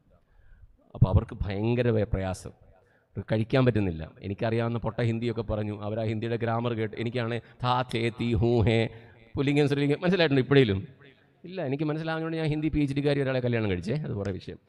അപ്പം എൻ്റെ പൊട്ട ഹിന്ദിയൊക്കെ ഇട്ട് അവർ ചിരിക്കുന്നതൊക്കെ ഉണ്ട്, എന്നാൽ അവരൊരു തരത്തിൽ ഭക്ഷണമൊക്കെ കഴിച്ചു. എനിക്കറിയാവുന്ന ഹിന്ദിയിലൊക്കെ ഞാൻ അവരോട് വർത്തമാനം പറഞ്ഞു. ഒരു കൊട്ട് സമ്മാനമാണ് സൂസൻ ഉണ്ടാക്കിയേക്കുന്നത്. എല്ലാ സമ്മാനങ്ങളും കൊടുത്തു കഴിഞ്ഞപ്പോൾ സൂസനെ കെട്ടിപ്പിടിച്ച് ഇവർ കരയുകയാണ്, ഭയങ്കരമായി കെട്ടിപ്പിടിച്ച് കരയുന്നു. ഒരു വേദപുസ്തകം, ഹിന്ദി വേദപുസ്തകം ഇവരെ കെട്ടിപ്പിടിച്ച കരയുന്നു. എനിക്ക് എന്തോ ചെയ്യണമെന്ന് അറിയത്തില്ല. നമ്മുടെ ഈ സെമിനാരിയിലൊക്കെ ഗുണമില്ലാത്ത കുറേ ദൈവശാസ്ത്രം പഠിപ്പിക്കും ഇല്ലേ? അല്ല, ഈ കാര്യത്തിന് നിലത്ത് കൊടുന്ന സാധനമൊന്നും പഠിപ്പിക്കത്തില്ല. അമേരിക്കയിലെ കുരങ്ങിന്, ആഫ്രിക്കയിലെ തിയോളജി, ചൈനയിൽ നിന്ന് എഴുതിയ തിയോളജി. അപ്പോൾ എനിക്ക് എന്തോ ചെയ്യണമെന്ന് അറിയത്തില്ല. ഞാനങ്ങ് അമ്പരന്ന് എന്താ ചെയ്യേണ്ടത്. ഞാൻ അവിടെ ഇങ്ങനെ നോക്കി നിൽക്കുകയാണ്. അപ്പം എനിക്കൊന്നും അറിയാതെ നിൽക്കുമ്പോൾ സൂസൻ പറഞ്ഞു, അച്ഛൻ പ്രാർത്ഥിച്ചാട്ടെ. ഞാൻ പ്രാർത്ഥിച്ചു, ഈ സ്ത്രീയുടെ തലയെ കൈവച്ച് പ്രാർത്ഥിച്ചു. അവരന്നേരം തന്നെ മുട്ടുകുത്തി. അത് കഴിഞ്ഞ് വീണ്ടും അവരെഴുന്നേറ്റു. അപ്പോൾ ഞാൻ പറഞ്ഞു ഫിർമില്ലെങ്കിൽ എന്നൊക്കെ പറഞ്ഞ് അവരോട് ചിരിച്ചു. അത് കഴിഞ്ഞ് ഞാനിവിടെ നിന്ന് ഇറങ്ങി. ഒരു 3 ആഴ്ച കഴിഞ്ഞ് അതുവഴി പോയപ്പോൾ ഞാനിവിടെ കയറി. അപ്പോൾ ഈ സ്ത്രീ അവിടെ നിൽക്കുന്നു. ഞാൻ സൂസനെ യാത്രയപ്പോൾ കൊടുത്തിട്ട് പോയില്ലല്ലോ, ഇവിടെ എന്തോ നിൽക്കുന്നത്. അപ്പോൾ ഇവരെന്നോട് പറയാണ്, ഇങ്ങനൊരു വീട് എനിക്ക് കിട്ടത്തില്ല, ഇങ്ങനൊരു സ്നേഹം ഒരു വീട്ടിലും കിട്ടത്തില്ല, അതുകൊണ്ട് ഞാൻ പോയ പോലെ ഇങ്ങനെ തിരിച്ച് വന്നു. അവർ പറയുകയാണ്, ये परमेश्वर का समान है, ऐसा दुआ, ऐसा कर्म, ऐसा इश्क नहीं और मिलेंगे. എനിക്കിതുപോലൊരു വീട് എങ്ങും കിട്ടില്ല. ഓ, എനിക്ക് ഈ സൂസനോട് വലിയ സ്നേഹം തോന്നി. ആ പള്ളിയിൽ ആരും അറിയപ്പെടുന്ന ഒരാളല്ല സൂസനെ. നമ്മുടെ പള്ളിയിലൊക്കെ ഉണ്ടല്ലോ ഹോൾസെയിൽ റീറ്റെയിൽ പ്രാർത്ഥനക്കാർ അല്ലേ, എല്ലാ പള്ളിയിലും കാണും എന്തെങ്കിലും പ്രാർത്ഥന വിഷയം, അവിടെ ഒട്ടിപ്പിച്ചാൽ മതി, അവിടെ കയറ്റുള്ളൂ. അങ്ങനൊന്നും അറിയപ്പെടുന്ന ഒരാളെ അല്ല. യോഹന്നാന്റെ അമ്മ ഇന്നും ജീവിക്കുന്നു. കൂടെ നിൽക്കുന്ന ആൾക്ക് കൊടുക്കുന്ന സവിശേഷതയാണ് സുവിശേഷം. സമീപെ ഇരിക്കുന്നവർക്ക് ദൈവത്തിൻ്റെ സാന്നിധ്യമായി മാറുന്നതാണ് സുവിശേഷം. അപ്പോൾ രോധ ആളങ്ങ് മാറി ആണോ? അപ്പോൾ ഇനി അടുത്ത് നമ്മൾ പഠിക്കാൻ പോകുന്നത് രോധയെക്കുറിച്ചാണ്. രോധയുടെ പ്രത്യേകത എന്താണ് രോധയുടെ പ്രത്യേകത? പറഞ്ഞോ. എന്തായിരിക്കും രോധയുടെ പ്രത്യേകത? പറഞ്ഞോ, പെട്ടെന്ന് പറഞ്ഞാൽ പെട്ടെന്ന് തീരും. പറഞ്ഞോ, രോധയുടെ പ്രത്യേകത എന്തേലും കേൾക്കത്തില്ല. പറഞ്ഞോ. ശബ്ദം തിരിച്ചറിഞ്ഞു. ആരുടെ ശബ്ദം? പത്രോസിന്റെ ആണോ? എന്ന് പറഞ്ഞാൽ വീടിന് പുറത്ത് നിന്ന് പത്രോസ് ശബ്ദിച്ചാൽ പോലും രോധയ്ക്ക് എന്ന് പറഞ്ഞതിൻ്റെ അർത്ഥം എന്താണ്? സുവിശേഷം ശ്രവിക്കുന്നവളാണ്. പിന്നെ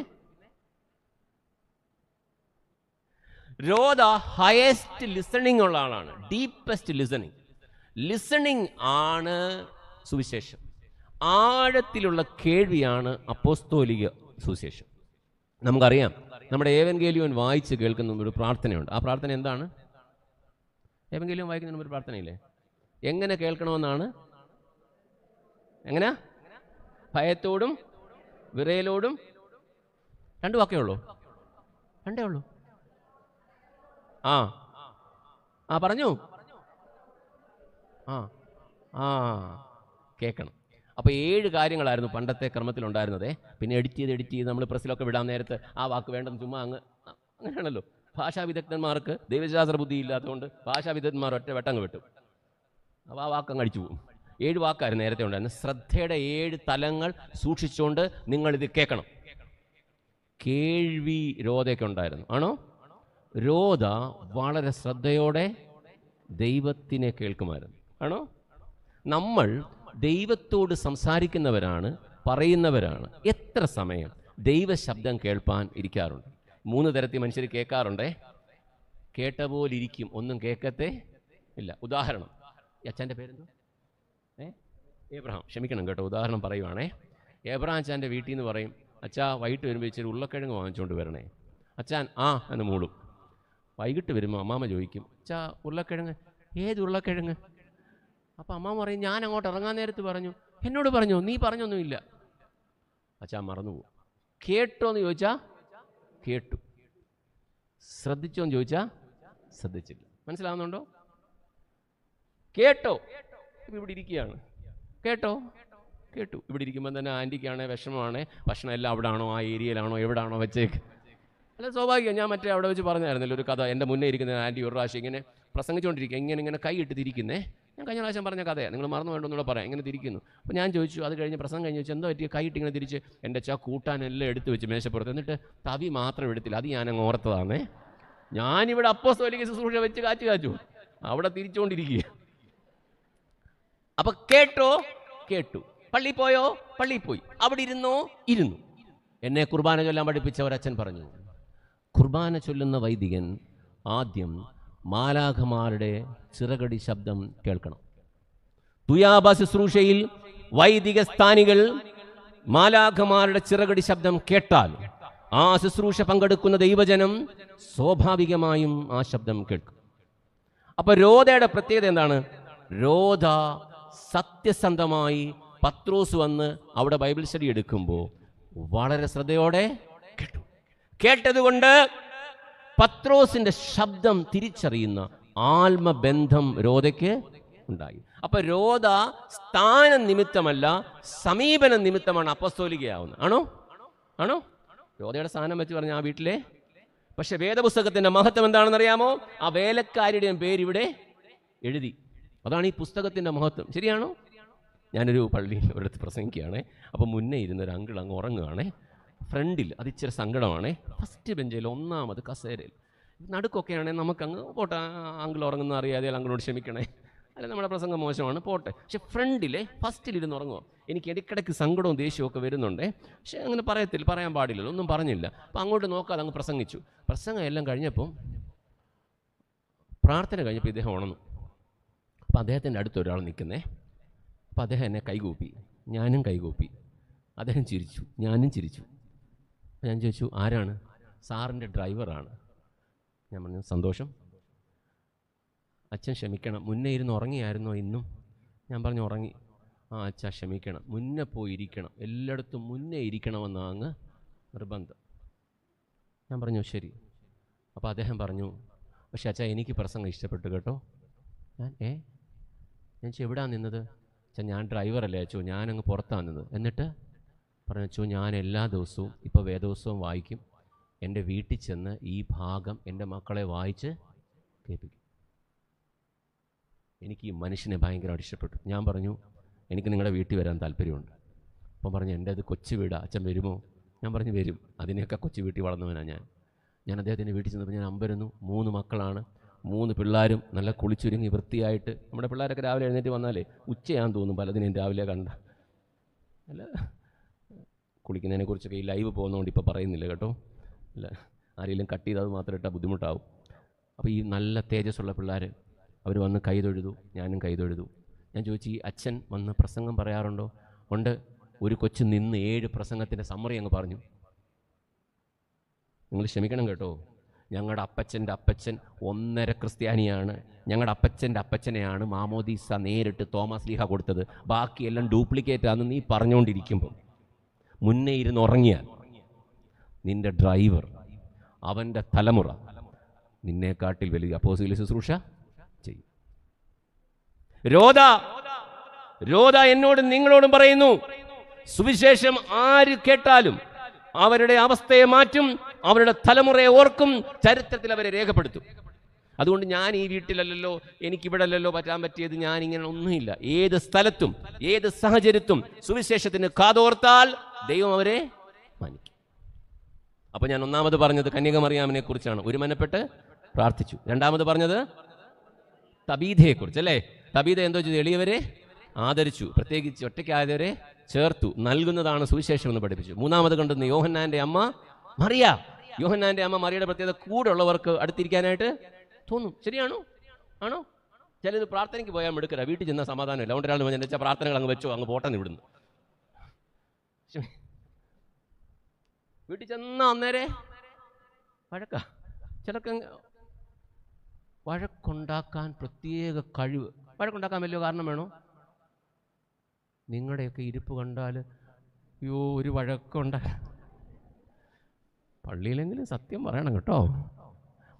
വഴക്കുണ്ടാക്കാൻ നമ്മൾ വിചാരിച്ചാൽ ശരിയാണോ? നമ്മുടെ കൂടുള്ള ഒരാളെ, അതുകൊണ്ടാണല്ലോ ഒരാളോട് ചോദിച്ചേ നിങ്ങളുടെ വീട്ടിൽ പപ്പായും മമ്മി ആരാന്നേ? അപ്പോൾ കൊച്ചു പറഞ്ഞു ടോം ആൻഡ് ജെറിയാണ്. അപ്പോൾ ചോദിച്ചാൽ ആരാടാ ടോം, ആരാടാ ജെറി? അങ്ങനൊന്നുമില്ല, മാറി മാറിയാ, രാവിലെയും വൈകിട്ട് ഓരോന്നാണെന്നേ. ഇതുകൊണ്ടാണ് പിള്ളേർ കല്യാണം കഴിക്കാത്തേ. നിങ്ങൾ ഈ 30-ാം വയസ്സിൽ പിള്ളേരോട് കിടന്ന് തുള്ളിയിട്ട് ഒരു കാര്യവുമില്ല. 5 വയസ്സ് തൊട്ട് പിള്ളേർ കണ്ടുകൊണ്ടിരിക്കുകയാണ് വീട്ടിൽ നടക്കുന്ന ടോം ആൻഡ് ജെറി.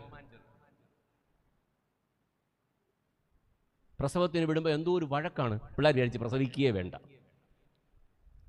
നമ്മുടെ വീടുകളിൽ ഉണ്ടോ വഴക്ക്? സത്യമായിട്ട് നിങ്ങളുടെ ഇരിപ്പ് കണ്ടോ? ഇത് മുഴുവൻ കന്യകമറിയാമോ എലിസബത്തും. എൻ്റെ പൊന്നോ. അപ്പൊ യോഹന്നാന്റെ അമ്മ മറിയ, യോഹന്നാന്റെ അമ്മ മറിയയുടെ കൂടെ ചേർന്നിരുന്ന രോധ, അവൾ അറിയാതെ ക്രിസ്ത്യാനിയായിപ്പോയി. ആണോ? അവൾ അറിയാതെ ക്രിസ്തു മനസ്സായിപ്പോയി. അവൾക്ക് അവളുടെ സ്ഥാനം വേലക്കാരിയുടേതാണേലും അവിടെ ശുശ്രൂഷ അപ്പോസ്തോലികമായി മാറി. അതിന് ദൈവത്തെ കേട്ടാൽ മതി. എത്രയോ സ്ഥലങ്ങളിലാണ് ഈ ഡ്രൈവർ സ്നേഹിതനെ ഞാൻ കൊണ്ടുപോകുന്നത്. എത്രയോ സ്ഥലങ്ങളിൽ അദ്ദേഹത്തിൻ്റെ വീട്ടിൽ പോയപ്പോൾ എനിക്ക് കിട്ടിയ സന്തോഷം എത്രയോ വലുത്. രോധ എനിക്കും നിങ്ങൾക്കും ഒരു മാതൃകയാണ്. വലിയ വലിയ പാരമ്പര്യങ്ങൾ പറഞ്ഞുകൊണ്ട് നമ്മൾ ഇരിക്കുമ്പോൾ ദൈവം പുതിയ ആൾക്കാരെ എഴുന്നേൽപ്പിക്കും എന്നോർക്കുക. ഇനി വേഗം മുന്നോട്ട് പോകട്ടെ. അപ്പോസ്തല പ്രവൃത്തി 16-ാം അധ്യായത്തിലേക്ക് നമ്മൾ വരുമ്പോൾ അവിടെ നമ്മളൊരു വീട് കാണുകയാണ്. 11:50 തുടങ്ങിയത്, 12:50 നിർത്തണം. 10 മിനിറ്റ് വളരെ വേഗം മുന്നോട്ട് പോകാം. അപ്പോസ്തല പ്രവൃത്തി 16-ാം അധ്യായത്തിൻ്റെ 1 മുതൽ 4 വരെയുള്ള വാക്യങ്ങൾ നമ്മൾ വായിക്കുന്നു. അവൻ ദർബയിലും ലുസ്ത്രയിലും ചെന്നു. അവിടെ വിശ്വാസമുള്ള ഒരു യഹൂദ സ്ത്രീയുടെ മകനായി തിമത്തിയോസ് എന്നു പേരുള്ള ഒരു ശിഷ്യനുണ്ടായിരുന്നു. അവൻ്റെ അപ്പൻ യവനനായിരുന്നു. അവൻ ലുസ്ത്രയിലും ഇക്കൊന്നയിലുമുള്ള സഹോദരന്മാരാൽ നല്ല സാക്ഷ്യം കൊണ്ടവനായിരുന്നു. അവൻ തന്നോടുകൂടെ പോരേണമെന്ന് പൗലോസ് ഇച്ഛിച്ചു. അവൻ്റെ അപ്പൻ യവനൻ എന്ന് അവിടങ്ങളിലുള്ള യഹൂദന്മാർ എല്ലാവരും അറിഞ്ഞിരിക്കുന്നതിനാൽ അവരെ വിചാരിച്ച് അവനെ പരിച്ഛേദന കഴിച്ചു. ഇനി നമ്മൾ കാണാൻ പോകുന്നത് തിമത്തിയോസിൻ്റെ അമ്മയെക്കുറിച്ച്. തിമത്തിയോസിൻ്റെ അമ്മ. തിമത്തിയോസിൻ്റെ അമ്മയിലും തിമത്തിയോസിൻ്റെ വലിയമ്മയിലും ഒരു കാര്യമുണ്ടായിരുന്നു. അവരുടെ ഏറ്റവും വലിയ സമ്പത്ത് എന്തായിരുന്നു? വിശ്വാസം. തലമുറകൾക്ക് വിശ്വാസം കൊടുക്കുക. തലമുറയ്ക്ക് എപ്പോഴാണ് വിശ്വാസം കൊടുക്കേണ്ടത്? തലമുറയ്ക്ക് എപ്പോഴാണ് വിശ്വാസം കൊടുക്കേണ്ടത്? പറഞ്ഞേ, കേൾക്കത്തില്ല. പൈതൽ എപ്പോഴാണ് പൈതൽ പ്രായം? ബാല്യകാലം. ബാല്യകാലം ഞാൻ എപ്പോഴായിരിക്കും? യഹൂദന്മാർ പറയും മെൻസ്റ്റുറേഷൻ ആകുന്ന പെങ്കൊച്ചു പ്രാർത്ഥിക്കുന്നത് എൻ്റെ ഉദരത്തിൽ മശിഹ പിറക്കണമെന്നായിരുന്നു. ഈ ഗർഭപാത്രത്തിൽ മശിഹ പിറക്കണമേ. ആൺകുട്ടിയും പെൺകുട്ടിയും ശരീര വളർച്ച പ്രാപിക്കുമ്പോൾ തൊട്ട് തന്നെ തലമുറകളെ സമർപ്പിച്ച് പ്രാർത്ഥിക്കണം. നിങ്ങളുടെ കുഞ്ഞുങ്ങൾ ഗർഭിണികളാകുമ്പോൾ ആ ഗർഭകാലത്ത് നമ്മൾ വീട്ടിൽ പ്രാർത്ഥനകൾ ഉണ്ടായിരിക്കണം. ഗർഭിണികൾ സ്ഥിരമായി കുർബാനയിൽ പങ്കെടുക്കണം. അങ്ങനെയുള്ള കൊച്ചിനെ മാമോദിസ മുക്കുമ്പോൾ ഞങ്ങൾക്ക് അതിശയമാണ്. സത്യമായിട്ടും ഒരു കൊച്ചിനെ മാമോദിസ മുക്കാൻ എടുക്കുമ്പോൾ കൊച്ച് നോക്കി നിൽക്കുകയാണ്. ധൈര്യമായിട്ട് മുക്കച്ചോ, എന്നാ മടിയെന്നാ കൊച്ചു നോക്കുന്നത്. കൊച്ചിന് പാട്ടെല്ലാം അറിയാം, കൊച്ചിനൊരു ബഹളവും ഇല്ല. എൻ്റെ വീട്ടിലൊരു അനുഭവമുണ്ട്. ഞങ്ങളുടെ മകൾ, ഞാൻ നിയോ നേറ്റൽ സ്റ്റഡീസ് എന്ന് പറഞ്ഞ് സയൻസിൻ്റെ ഏറ്റവും പുതിയ സ്റ്റഡീസ് ഉണ്ട്. 4-ാം മാസം ഗർഭത്തിൽ മുതൽ ഒരു കുഞ്ഞിന് അമ്മ വായിക്കുന്നത്, അമ്മ ചിന്തിക്കുന്നത്, അമ്മ ആലോചിക്കുന്നതൊക്കെ ആ കുഞ്ഞിനെ സ്വാധീനിക്കും. നിങ്ങളുടെ കുഞ്ഞുങ്ങളിൽ ചിലർക്ക് അമിതമായ വെപ്രാളമുണ്ടെങ്കിൽ നിങ്ങൾ ക്ഷമിക്കണം. ഗർഭകാലത്ത് നിങ്ങൾക്ക് വെപ്രാളം ഉണ്ടാക്കുന്ന സാഹചര്യം നിങ്ങളുടെ ചുറ്റുപാടും ഉണ്ടായിട്ടുണ്ട്. അടിസ്ഥാനപരമായ പേഴ്സണാലിറ്റി ഉണ്ടാവുന്ന കാലമാണ്. അപ്പോൾ ഞങ്ങളുടെ കുഞ്ഞിൻ്റെ 4-ാം മാസമായപ്പോൾ എനിക്ക് ഏറ്റവും ഇഷ്ടമുള്ള ഒരു പ്രാർത്ഥനയുണ്ട്. തൻ്റെ ആടുകൾക്ക് വേണ്ടി ജീവനെ വെച്ച ഉത്തമയുടേനായുള്ളവേ, നിനക്ക് സ്തുതി, നിനക്ക് സ്തോത്രം. മണ്ണിൽ നിന്നുള്ള നിന്ദ്യമായ മൺകട്ട ഞാനായിരിക്കെ നിന്റെ ദൈവീക രഹസ്യങ്ങളുടെ ശുശ്രൂഷയ്ക്ക് എന്നെ യോഗ്യനാക്കി തീർക്കുകയും മേലുള്ള ഉന്നതങ്ങൾ നിന്നെ സ്തുതിക്കുന്ന ക്രോബയന്മാരോടും നിനക്ക് കാതീശ് പാടുന്ന ശ്രാഭയന്മാരോടും കൂടെ നിനക്ക് സ്തുതി പാടുവാൻ എനിക്ക് നീ കൃപ നൽകുകയും ചെയ്തിരിക്കുന്നുവല്ലോ. കണ്ടാലും അഗ്നിമയമായ സ്ഥലത്തും അഗ്നിജ്വാലയുടെ സിംഹാസനം മുമ്പാകെയും ഞാൻ നിന്ന് നിന്റെ ജനത്തിന് പാപപരിഹാരവും നിന്റെ സകല സൃഷ്ടിക്കും മോചനവും യാചിക്കുന്നു. ഈ പ്രാർത്ഥന എല്ലാ ദിവസവും ഭാര്യയുടെ വയറിൻ്റെ അടുത്ത് എന്ന് ചൊല്ലും. അങ്ങനെ 2000-ൽ ഞങ്ങൾക്കൊരു മോള് പിറന്നു. പൊയ്യാനിൽ ഹോസ്പിറ്റലിൽ ഞാൻ കാണാൻ വന്നു. കൊച്ചിനെ കയ്യിലെടുത്തു. ഞാൻ ആദ്യമായി ഈ പ്രാർത്ഥന ചൊല്ലി വീണ്ടും. അപ്പോൾ അവളിങ്ങനെ തലതിരിക്കുന്നു. അപ്പം മിനി പറയുന്നു, എന്താണിത്? ഞാൻ പറഞ്ഞു, അവളിത് കേട്ടിട്ടുണ്ട്. തലമുറകളിലേക്ക് വിശ്വാസത്തെ പകരണം. തലമുറയ്ക്ക് കൊടുക്കുന്ന ഏറ്റവും വലിയ സമ്പാദ്യം എന്താണെന്നറിയാമോ? വിശ്വാസം. എൻ്റെ 19-ാമത്തെ വയസ്സ് 20-ാമത്തെ വയസ്സ് കഴിഞ്ഞപ്പോൾ സെമിനാരിയിലേക്ക് പോവുകയാണ്. സെമിനാരിയിലേക്ക് പോകാൻ വീട്ടിൽ നിന്ന് ഇറങ്ങുമ്പോൾ അമ്മ അടുത്ത് വന്നിട്ട് 250 രൂപ എൻ്റെ തന്നു. എനിക്കറിയാം എൻ്റെ അമ്മയുടെ അത്രയും പൈസ ഇല്ലെന്ന്. ഞാൻ 200 രൂപ തിരിച്ചു കൊടുത്തിട്ട് 50 രൂപ വാങ്ങിച്ചു. ഞാൻ പറഞ്ഞു, ഇത് മതി. അപ്പോൾ എൻ്റെ അമ്മ പ്രാർത്ഥിച്ചു, കർത്താവേ, എൻ്റെ കുഞ്ഞിൻ്റെ മുകളിലും അവൻ്റെ താഴെയും അവൻ്റെ മുമ്പിലും അവൻ്റെ പിമ്പിലും നീ ഉണ്ടായിരിക്കണമേ. തലമുറകൾക്ക് വിശ്വാസമാണ് കൊടുക്കേണ്ടത്. തലമുറകൾക്ക് ബാക്കി എല്ലാം കൊടുക്കുകയും. ക്ഷമിക്കണേ, പുട്ടുകുറ്റിക്കകത്ത് പുട്ടുപൊടി ഇടുന്നതിനൊരു പരിധിയില്ലേ? ഉണ്ടോ? എത്ര കുലുക്കിയാലും ഉണ്ടോ? ഭക്ഷണം അങ്ങ് കൊടുക്കുകയാണ് പിള്ളേർക്ക്. കൊടുത്തിതൊരു പുട്ടുകുറ്റി പരുവമായിരിക്കുകയാണ്. ആഹാരം കൊടുക്കലും നല്ല കേട്ടോ, നല്ല ഭക്ഷണം കൊടുക്കലും നല്ല കേട്ടോ, ചിരിക്കലും നല്ല കേട്ടോ. ചില അമ്മയൊന്നും ചിരിക്കത്തില്ല പിള്ളേരോട് കാണുമ്പോഴേ. അതുകൊണ്ട് കൊച്ചിനോട് ചോദിച്ചു, ഓട്ടംതുള്ളൽ ആരാ കണ്ടുപിടിച്ചേ? ഞങ്ങളുടെ അമ്മയാണ്. രാവിലെ എഴുന്നേൽക്കുമ്പോഴേ അങ്ങത്തുള്ളൂ. കഥകളിയോ, അത് ഞങ്ങളുടെ അച്ഛനാണ്. പുള്ളി അവിടെ ഇരുന്ന് ഇങ്ങനെ. അപ്പോൾ വിശ്വാസം കൊടുക്കണം. ഒറ്റ വരിയാണ്, ദൈവം നടത്തും. അല്ലേ? അത് കൊടുത്താൽ മതി. എൻ്റെ 40-ാമത്തെ വയസ്സിലാണ് തിരുമേനി ഞാൻ ജർമ്മൻ പഠിക്കാൻ തുടങ്ങിയത്. 40-ാമത്തെ വയസ്സ്. ഒന്നും മനസ്സിലാവുന്നില്ല. എൻ്റെ കൂടെയുള്ളതല്ല 20 വയസ്സുകാരൊക്കെയാണ്. അവരെന്നെ ഇങ്ങനെ നോക്കും, കാക്ക കൊപ്രായ നോക്കുന്ന പോലെ. ഈ പടുകൃത്തൻ എന്തിനാണോ ഇപ്പം വന്നേക്കുന്നത്? എനിക്ക് ഭയങ്കര വിഷമമായിപ്പോയി. അപ്പം ഞാൻ വീട്ടിൽ വിളിച്ച് പറഞ്ഞു, അമ്മേ ഭയങ്കര സങ്കടം. എന്ത് പറ്റി? ഞാൻ പറഞ്ഞു, അമ്മ ജർമ്മൻ പഠിക്കുക, ഒന്നും മനസ്സിലാവുന്നില്ല, പഠിക്കാനും പറ്റുന്നില്ല. അപ്പോൾ എൻ്റെ അമ്മ പറഞ്ഞു, നീ പണ്ട് ചെയ്തേക്കുന്ന പോലെ ചെയ്യും. ഞാൻ ചോദിച്ചു, പണ്ട് ചെയ്യുന്നത് എന്തുവാ? അപ്പം ഞാൻ മറന്നുപോയായിരുന്നു. അമ്മ പറഞ്ഞു തന്നു, പണ്ട് നമ്മുടെ ഈ ഓർഗാനിക് കെമിസ്ട്രി ഓർക്കുന്നുണ്ടോ? എൻ്റെ പൊന്നോ, ഞാൻ വിചാരിച്ചിട്ടുണ്ട് ഈ ഓർഗാനിക് കെമിസ്ട്രി കണ്ടുപിടിച്ചവനെ കണ്ടുപിടിച്ച് അവൻ്റെ പടലിക്ക് ഒരെണ്ണം കൊടുക്കണം. ഓർഗാനിക് കെമിസ്ട്രി ഒന്നും മനസ്സിലാകത്തില്ല. അപ്പോൾ അത് എൻ്റെ പുസ്തകം അങ്ങോട്ട് വെച്ചിട്ട് നമ്മൾ കൈ വെച്ചിട്ട് പ്രാർത്ഥിക്കും, കർത്താവേ, ഞാൻ ബുദ്ധിയില്ലാത്തവനാണ്. അല്പബുദ്ധിക്ക് സൂക്ഷ്മബുദ്ധിയും സൂക്ഷ്മബുദ്ധിക്ക് പരിജ്ഞാനവും പരിജ്ഞാനിക്ക് വിവേകവും തരുന്ന ദൈവമേ, നിൻ്റെ കൃപയാൽ ഇതിനെ പഠിപ്പിക്കണേ. ഇത് ഞങ്ങളുടെ വീട്ടിലെ പ്രാർത്ഥനയായിരുന്നേ. പുസ്തകം അങ്ങനെ വെച്ച് പ്രാർത്ഥിച്ചിട്ടുണ്ടോ? ആണല്ലേ, എൻ്റെ ബുദ്ധിയുള്ളവരാ, ഞങ്ങൾക്ക് കുറവായിരുന്നേ. അപ്പോൾ എൻ്റെ 40-ാം വയസ്സിൽ എൻ്റെ അമ്മ പറഞ്ഞു തന്നു വീണ്ടും, അല്പബുദ്ധിക്ക് സൂക്ഷ്മബുദ്ധി, സൂക്ഷ്മബുദ്ധിക്ക് പരിജ്ഞാനം, പരിജ്ഞാനിക്ക് വിവേകം നൽകുന്ന ദൈവമേ, ഈ ജർമ്മൻ ഭാഷ പഠിക്കാൻ എന്നെ സഹായിക്കണേ. തിമത്തിയോസിൻ്റെ അമ്മ കൊടുത്തത് ഏറ്റവും വലുത് വിശ്വാസം. യൂറോപ്പിലാണല്ലോ മക്കളിപ്പോൾ. ഒന്നും വിഷമിക്കരുത്, അവർ പോകും, അവർ പോട്ടേം തന്നെ വിചാരിക്കണം. അല്ല, ഇവിടെ വലിയ കമ്പനികളൊക്കെ ഉണ്ടാവണം, നല്ല ജോലി ചെയ്യണം അവിടെ. പക്ഷേ ഒറ്റ കാര്യം പറഞ്ഞു കൊടുക്കണം, മക്കളെ, അവിടെ ചെല്ലുമ്പോൾ നിങ്ങൾ നമ്മുടെ വിശ്വാസം കൈവിടരുത്. നല്ല പിള്ളേരുണ്ട് കേട്ടോ, നല്ല വിശ്വാസമുള്ള മക്കളുണ്ട്. തിമത്തിയോസിൻ്റെ അമ്മയെപ്പോലെ പിള്ളേരെ വളർത്തിവിടുന്ന പേരൻസ് ഉണ്ട്. ഒരു കുഞ്ഞ് നഷ്ടമാകുകയില്ല.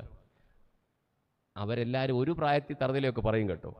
ഞാൻ നിങ്ങളോടൊരു കാര്യം ചോദിക്കാം, സത്യം പറയണേ, നിങ്ങളെ മാതാപിതാക്കൾ വഴക്ക് പറഞ്ഞിട്ടുണ്ടോ? കേൾക്കത്തില്ല? ഉണ്ട്. അപ്പോൾ ഏതെങ്കിലും മാതാപിതാക്കൾ വഴക്ക് പറഞ്ഞപ്പോൾ നിങ്ങൾ, എൻ്റെ അമ്മേ, എൻ്റെ അപ്പ, എൻ്റെ സദാചാര മൂല്യങ്ങളുടെ വർധനവിനായും എൻ്റെ ആരോഗ്യ പരിപാലനത്തിനായും ജീവിത സംരക്ഷണത്തിനായും ഉദാത്തമായ വ്യക്തികളായി ഞാൻ തീരാൻ വേണ്ടിയാണ് എന്നെ വഴക്ക് പറയുന്നതിനാൽ ഞാനിത് ശിരസാ വഹിക്കുന്നു എന്ന് പറഞ്ഞ് ആരെങ്കിലും കേട്ടിട്ടുണ്ടോ? ഉണ്ടോ? ഉപദേശം കേട്ടപ്പോൾ എന്തുവാ ചെയ്തത്? സത്യം പറ. ദേഷ്യപ്പെട്ട് ചവിട്ടിത്തുള്ളി ഒരു പോക്ക. ശരിയാണോ? അല്ലേലും എന്നോട് എപ്പോഴും ഇങ്ങനെ അവളെ അങ്ങനെ അത്രയും പറയാം. പക്ഷേ ഉപദേശത്തിൻ്റെ പ്രത്യേകത അറിയാമോ? കാലപ്പഴക്കത്തിൽ 5 വർഷം കഴിയുമ്പോൾ, 10 വർഷം കഴിയുമ്പോൾ, 20 വർഷം കഴിയുമ്പോൾ, ചിലപ്പോൾ അവരുടെ കല്ലറയ്ക്കൽ പോയി നിൽക്കുമ്പോൾ നമ്മൾ അവരുടെ ഉപദേശം ഓർത്ത് കരയും. എൻ്റെ അപ്പൻ എന്നെ ഒറ്റ പ്രാവശ്യം അടിച്ചിട്ടുള്ളൂ.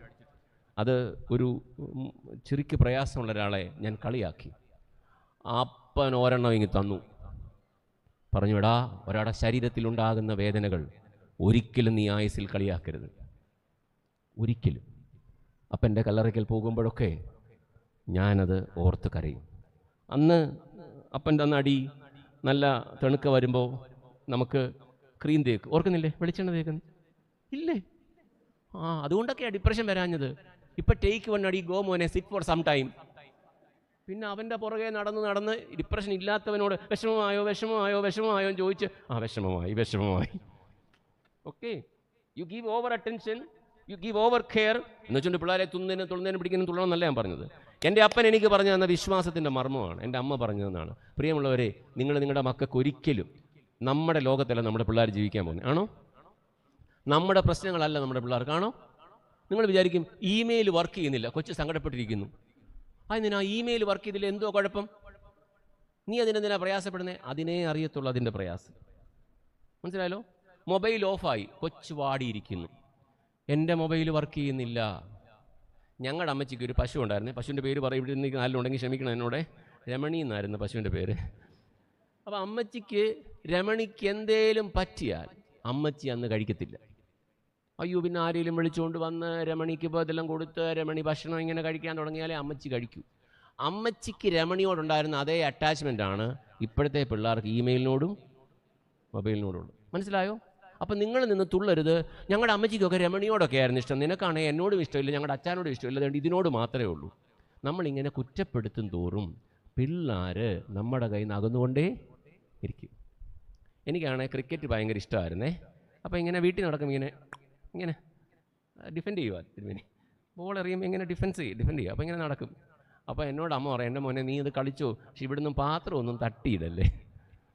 അപ്പോൾ എനിക്ക് ഭയങ്കര അതിശയമാണ്. എന്നാൽ അതിലുപരിയായിട്ട് എപ്പോഴും വിശ്വാസത്തിൻ്റെ ഒരു പൈതൃകം തരാനായിട്ട് സാധിച്ചു. ഇനി നമ്മൾ പെട്ടെന്ന് പോകട്ടെ. ആ പുസ്തകത്തിൻ്റെ അപ്പോസ്തല പ്രവൃത്തി 16-ാം അധ്യായത്തിൻ്റെ അവസാന വാക്യത്തിൽ നമ്മളൊരാളെ കാണുന്നു. ആ ആളുടെ പേരാണ് ലുദിയ. ലുദിയയെ നമുക്കറിയാം. ലുദിയ ആരാണ്? അവൾ ബിസിനസ്സുകാരിയാണ്, അല്ലേ? ഭവനത്തിൽ പള്ളി ഉണ്ടായിരുന്നവളാണ്. നോക്കുക, 16-ാം അധ്യായത്തിൻ്റെ അവസാന വാക്യം. അവൾ തടവ് വിട്ടു ലുദിയയുടെ വീട്ടിൽ ചെന്നു സഹോദരന്മാരെ കണ്ടു. ലുദിയയുടെ വീട്ടിൽ ഒരു സഭയുണ്ടായിരുന്നു. പല സ്ഥലങ്ങളിലും സഭ ആരംഭിച്ചത് വീടുകളിൽ, അല്ലേ? ഇവിടെ ഇരിക്കുന്ന ഇദ്ദേഹത്തിൻ്റെയൊക്കെ തലമുറകളെ പഠിക്കുമ്പോൾ വീടുകൾ, എനിക്കറിയാം ധാരാളം പള്ളികളുടെ സ്ഥലം വീട്ടുകാർ കൊടുത്തത്, അല്ലേ? വീട് സഭയായി മാറുക. ആരാധനയ്ക്ക് അവസരം വീട്ടിലുണ്ടാവണം. വീട്ടിൽ നമസ്കാര പീഠങ്ങൾ ഉണ്ടാവണം, വേണ്ടേ? ബാക്കി എല്ലാത്തിനും സ്ഥലമുണ്ട്, ശരിയല്ലോ? 3 അടുക്കള, അതായത് പുറത്ത് ജോലിക്കാർക്ക് നിന്ന്, പിന്നെ 2 അകത്ത് വേറെ, എന്തായിരുന്നു ഇപ്പോഴത്തെ എല്ലാം ഉള്ളത്, പിന്നെ ഏറ്റവും അകത്ത് മോഡുലാർ കിച്ചൺ. ഞാനൊരിടത്ത് ഈയുടെ വീട് കുതാശ കഴിഞ്ഞ് 4 ദിവസം കഴിഞ്ഞ് പോയേ. അപ്പോൾ അവർ വാങ്ങിച്ച് തരുവാണേ. ഞാൻ ചോദിച്ചു, ഭക്ഷണമൊന്നും ഉണ്ടാക്കിയില്ലോ? കിച്ചണെല്ലാം അഴുക്കാവ് വെച്ചു, അതുകൊണ്ടൊന്നും ചെയ്യാൻ പോയി. അത് പോട്ടെ. അപ്പം ഈ സൗകര്യങ്ങളൊക്കെ കൂടിയേ ഭയങ്കരമായിട്ട് മാറിയേ. പക്ഷെ ഒരു കാര്യം ഓർക്കണം, വീടൊരു ആരാധനാലയമായോ? ലുദിയയുടെ വീടിൻ്റെ പ്രത്യേകത, വീടിനെ ഒരു ആരാധനാലയം. അമ്മമാർക്ക് ആണ് അത് പറ്റുന്നതെന്ന് എനിക്ക് തോന്നുന്നത്. അമ്മമാർക്ക് അതിനൊരു കൃപയുണ്ട്. ചില വീട്ടിൽ അപ്പന്മാർക്കും അതിന് കൃപയുണ്ട് എന്നുള്ളത് പ്രത്യേകം ഓർക്കുക. പെട്ടെന്ന് അവസാനിപ്പിക്കട്ടെ, പറഞ്ഞ സമയത്ത് നിർത്തണമല്ലോ. അവസാനത്തെ ഒരാളെയും കൂടെ കണ്ടിട്ട് നിർത്താം. അപ്പോസ്തല പ്രവൃത്തി 18-ാം അധ്യായം. അവിടെ ഒരു കുടുംബത്തെക്കുറിച്ച് പറയുകയാണേ. വാക്യം 1-2. അനന്തരം അവർ അഥേന വിട്ട് കൊരിന്തിൽ ചെന്നു. യഹൂദന്മാർ എല്ലാവരും റോമാനഗരം വിട്ടുപോകണമെന്ന് ക്ലൗദ്യോസ് കൽപ്പിച്ചതുകൊണ്ട് ഇറ്റലിയിൽ നിന്ന് ആ ഇടയ്ക്ക് വന്നവനായി പൊന്തോസ്കാരൻ അക്വിലാസ് എന്ന പേരുള്ള യഹൂദിനെയും അവൻ്റെ ഭാര്യ പ്രിസ്കില്ലയെയും കണ്ടു. അവരുടെ അടുക്കൽ ചെന്നു. ഭാര്യ ഭർത്തൃബന്ധം അപ്പോസ്തോലിക ശുശ്രൂഷയാണ്. ഭാര്യയും ഭർത്താവും ഒരുമിച്ച് അപ്പോസ്തോലിക ശുശ്രൂഷ ചെയ്യണം. നല്ല ഭാര്യ ഭർത്തൃബന്ധം അപ്പോസ്തോലിക ശുശ്രൂഷയാണ്. പള്ളിയിൽ വിവാഹ ഉദാശ നടക്കുമ്പോൾ നമ്മൾ ചെയ്യുന്നത് ഒരു അപ്പോസ്തോലിക ശുശ്രൂഷയിലേക്ക് 2 പേരെയും ചേർക്കുകയാണ്. 2 പേരും 2 2 പേരും 2 തരത്തിലാണ്. 2 പേർക്കും 2 ഇഷ്ടമാണ്. 2 പേർക്കും 2 താല്പര്യമാണ്. ശരിയാണോ? ആണോ? 2 പേരും ഒരുപോലാണേ എങ്ങനെ ആയിരിക്കും? 2 പേരും ഒരുപോലാണേൽ പിള്ളേർ പറയും ഭയങ്കര ബോറാണ്. ഞങ്ങളുടെ വീട്ടിൽ 2 പേരും 2 രീതിയാണേ. അതുകൊണ്ട് എന്ത് സുഖമാണ്, പിള്ളേർക്ക് 2 മോഡലും ഉണ്ട്. അപ്പോൾ ഈ 2 മോഡലും കൂടെ ചേരുമ്പോൾ ദൈവത്തിൻ്റെ കൃപയാണ്. ഒരാൾക്ക് ധൈര്യമില്ലാത്ത കാര്യത്തിൽ മറ്റേയാൾക്ക് ധൈര്യം, ശരിയല്ലേ? ഒരാൾ വേദനിച്ചു പോകുന്ന കാര്യത്തിൽ മറ്റേയാൾ പ്രത്യാശയോടെ നിൽക്കും. ഈ അക്വിലാസും പ്രിസ്കില്ലയും ചേർന്ന്, അല്ലേ, അവർക്ക് മക്കളുണ്ടോ ഇല്ലയോ എന്ന് വേദപുസ്തകം പറയുന്നില്ല കേട്ടോ, ശ്രദ്ധിക്കണേ. അവർക്ക് മക്കളുണ്ടോ ഇല്ലയോ, അതോ ഇഹിദോയോ അതിൻ്റെ ആദ്യത്തെ ആൾക്കാരാണോ എന്ന് നമ്മൾ പഠിക്കേണ്ടിയിരിക്കുന്നു. അക്വിലാസിനും പ്രിസ്കില്ലയ്ക്കും മക്കളുണ്ടോ ഇല്ലയോ നമുക്കറിയത്തില്ല. ഒന്നറിയാം, അവർ സഭയ്ക്ക് വേണ്ടി ജീവിച്ച ഒരു കുടുംബം ആയിരുന്നു. അതുകൊണ്ട് കുടുംബത്തിൽ ഒരു സുവിശേഷ വേല ഉണ്ട്. ഭാര്യാഭർത്തൃ ബന്ധം ഒരു സുവിശേഷ വേല ആണ്. അതൊരു അപ്പോസ്തോലികതയാണ്. ദൈവം അറിയാതെ ഒരാലോചന വന്നിട്ടില്ല. 40 വർഷം കല്യാണത്തിൻ്റെ വാർഷികം ആഘോഷിക്കുന്ന വീട്ടിൽ, വലിയ ചടങ്ങുള്ള വീട്ടിൽ ചെന്നപ്പോൾ അമ്മച്ചി ഒരടിയടിച്ചു. ഒന്നും പറയണ്ടച്ചോ, അമ്മാച്ചൻ ഒപ്പിച്ച പണിയാണ്. കിട്ടാത്ത കല്യാണത്തിലെ നടക്കാത്ത ആലോചനയെ ഓർത്തിരിക്കാതെ ദൈവം ഓരോ സ്ഥലത്ത് നമ്മളെ ആക്കി. ഏത് പ്രതിസന്ധിയിലാണെങ്കിലും നിങ്ങളെ അവിടെ നട്ടത് ദൈവം ആണ്. അപ്പോസ്തോലിക ശുശ്രൂഷകളെക്കുറിച്ചാണ് ഞാൻ പറഞ്ഞത്. ഒന്നാമത്, പരിശുദ്ധ കന്യക മറിയാമിൻ്റെ നേതൃത്വത്തിൽ ഒരുമനപ്പെട്ടവർ പ്രാർത്ഥിച്ചു. എനിക്ക് വലിയ സന്തോഷമുണ്ട് ഈ അമ്മമാരുടെ മീറ്റിംഗ്. ഇത്രയും പേര് ഇത്രയും സ്നേഹത്തോടെ, ഇത്രയും ഉത്സാഹത്തോടെ, ഇത്രയും താല്പര്യത്തോടെ കടന്നു വരുന്നു. എന്തുകൊണ്ടാണ്? ദൈവത്തെ മാനിക്കുന്നുണ്ട്, ശരിയല്ലേ? എന്ത് വന്നാലും ദൈവം നടത്തുമെന്നുള്ള ഉറപ്പുകൊണ്ടാണ്. നിങ്ങളെ ദൈവം അനുഗ്രഹിക്കട്ടെ. രണ്ടാമതായി തബീതയെക്കുറിച്ച് പറഞ്ഞു. എളിയവരെ ആദരിക്കുന്നു. എളിയവരെ ചേർത്ത് നിർത്തണം കേട്ടോ, എളിയവരെ ചേർത്ത് നിർത്തണം. അതൊരു ശുശ്രൂഷയാണ്. മൂന്നാമതായി നമ്മൾ കണ്ടത് ആരെക്കുറിച്ചാണ്? യോഹന്നാൻ്റെ അമ്മ. കൂടെയുള്ളവർക്ക് സുവിശേഷം കൊടുക്കുക, അല്ലേ? കൂടെയുള്ളവർക്ക് സുവിശേഷം. നാലാമത് നമ്മൾ കണ്ടത് രോധ. രോധയുടെ പ്രത്യേകത എന്താണ്? സുവിശേഷത്തെ ശ്രദ്ധയോടെ കേട്ടു. ആഴത്തിൽ കേൾക്കണം. നമ്മുടെ കുർബാനയൊക്കെ നമ്മൾ ശ്രദ്ധിക്കാറുണ്ടോ? ശരിക്കും ശ്രദ്ധിക്കാറുണ്ടോ? ഉണ്ടോ? കുറേ പേര് അനങ്ങുന്നു, കുറേ പേര് മിണ്ടുന്നില്ല, കുറേ പേര് തിരുമേനി ഇരിക്കുന്നുണ്ട്. എങ്ങനെ സത്യം പറയും? നമ്മുടെ വിശുദ്ധ കുർബാന ശ്രദ്ധിച്ചാൽ ബോധങ്ങളും വിചാരങ്ങളും ഹൃദയങ്ങളും ദൈവത്തിങ്കിലേക്കാകും. അങ്ങനെ കേൾക്കണം. അങ്ങനെ കേട്ടാൽ നിങ്ങൾ ഈ കുർബാന കഴിഞ്ഞു പോകുമ്പോൾ സത്യമായും സമാധാനം അനുഭവിക്കും. എലന്തൂർ പള്ളി കുർബാന ചൊല്ലുമ്പോൾ കേൾക്കുമ്പോൾ എനിക്കുള്ള ഏറ്റവും വലിയ സന്തോഷം, നിങ്ങൾക്ക് എല്ലാവർക്കും സമാധാനം എന്നോട് തോന്നിയിട്ടുണ്ട്. എനിക്ക് വേണ്ടിയാണ്, തകർന്ന എൻ്റെ ജീവിതത്തോടാണ്. നിങ്ങൾക്ക് സമാധാനം ഉണ്ടാവട്ടെ. രോധ ശക്തമായിട്ട് കേട്ടു. അപ്പോൾ നമ്മൾ ഒന്നാമത് മറിയാമിനെ കണ്ടു, രണ്ടാമത് തബീതയെ കണ്ടു, മൂന്നാമത് യോഹന്നാൻ്റെ അമ്മയായ മറിയതെ കണ്ടു, നാലാമത് തബീതയെ കണ്ടു. 5 ആരാണ്? ലുദിയ. ലുദിയ ആണോ? അല്ല, തിമത്തിയോസിൻ്റെ അമ്മയാണ്. തിമത്തിയോസിൻ്റെ അമ്മ തലമുറകളിലേക്ക് വിശ്വാസം കൈമാറി, അല്ലേ? തലമുറകളിലേക്ക്. നമ്മൾ ഈ ലോകത്തിൽ നിന്ന് പോകുമ്പോൾ നമുക്കൊരു സന്തോഷമേ പാടുള്ളൂ, നമ്മുടെ മക്കൾ ദൈവവിശുദ്ധത്തെ അറിഞ്ഞ് ജീവിക്കുന്നവരാണ്, അല്ലേ? അതായിരിക്കണം സന്തോഷം. ബാക്കിയൊക്കെ സെക്കൻഡറി, ശരിയല്ലേ? അതിനുശേഷം നമ്മൾ കണ്ടു ലുദിയ. ലുദിയയുടെ വീടിൻ്റെ പ്രത്യേകത, ആ വീട് ഒരു പള്ളിയാണ്, അല്ലേ? വീടിനൊരു ആരാധനാലയവും യാഗപീഠവും ഉണ്ട്. അവസാനമായി അക്വിലാസും പ്രിസ്കില്ലയും.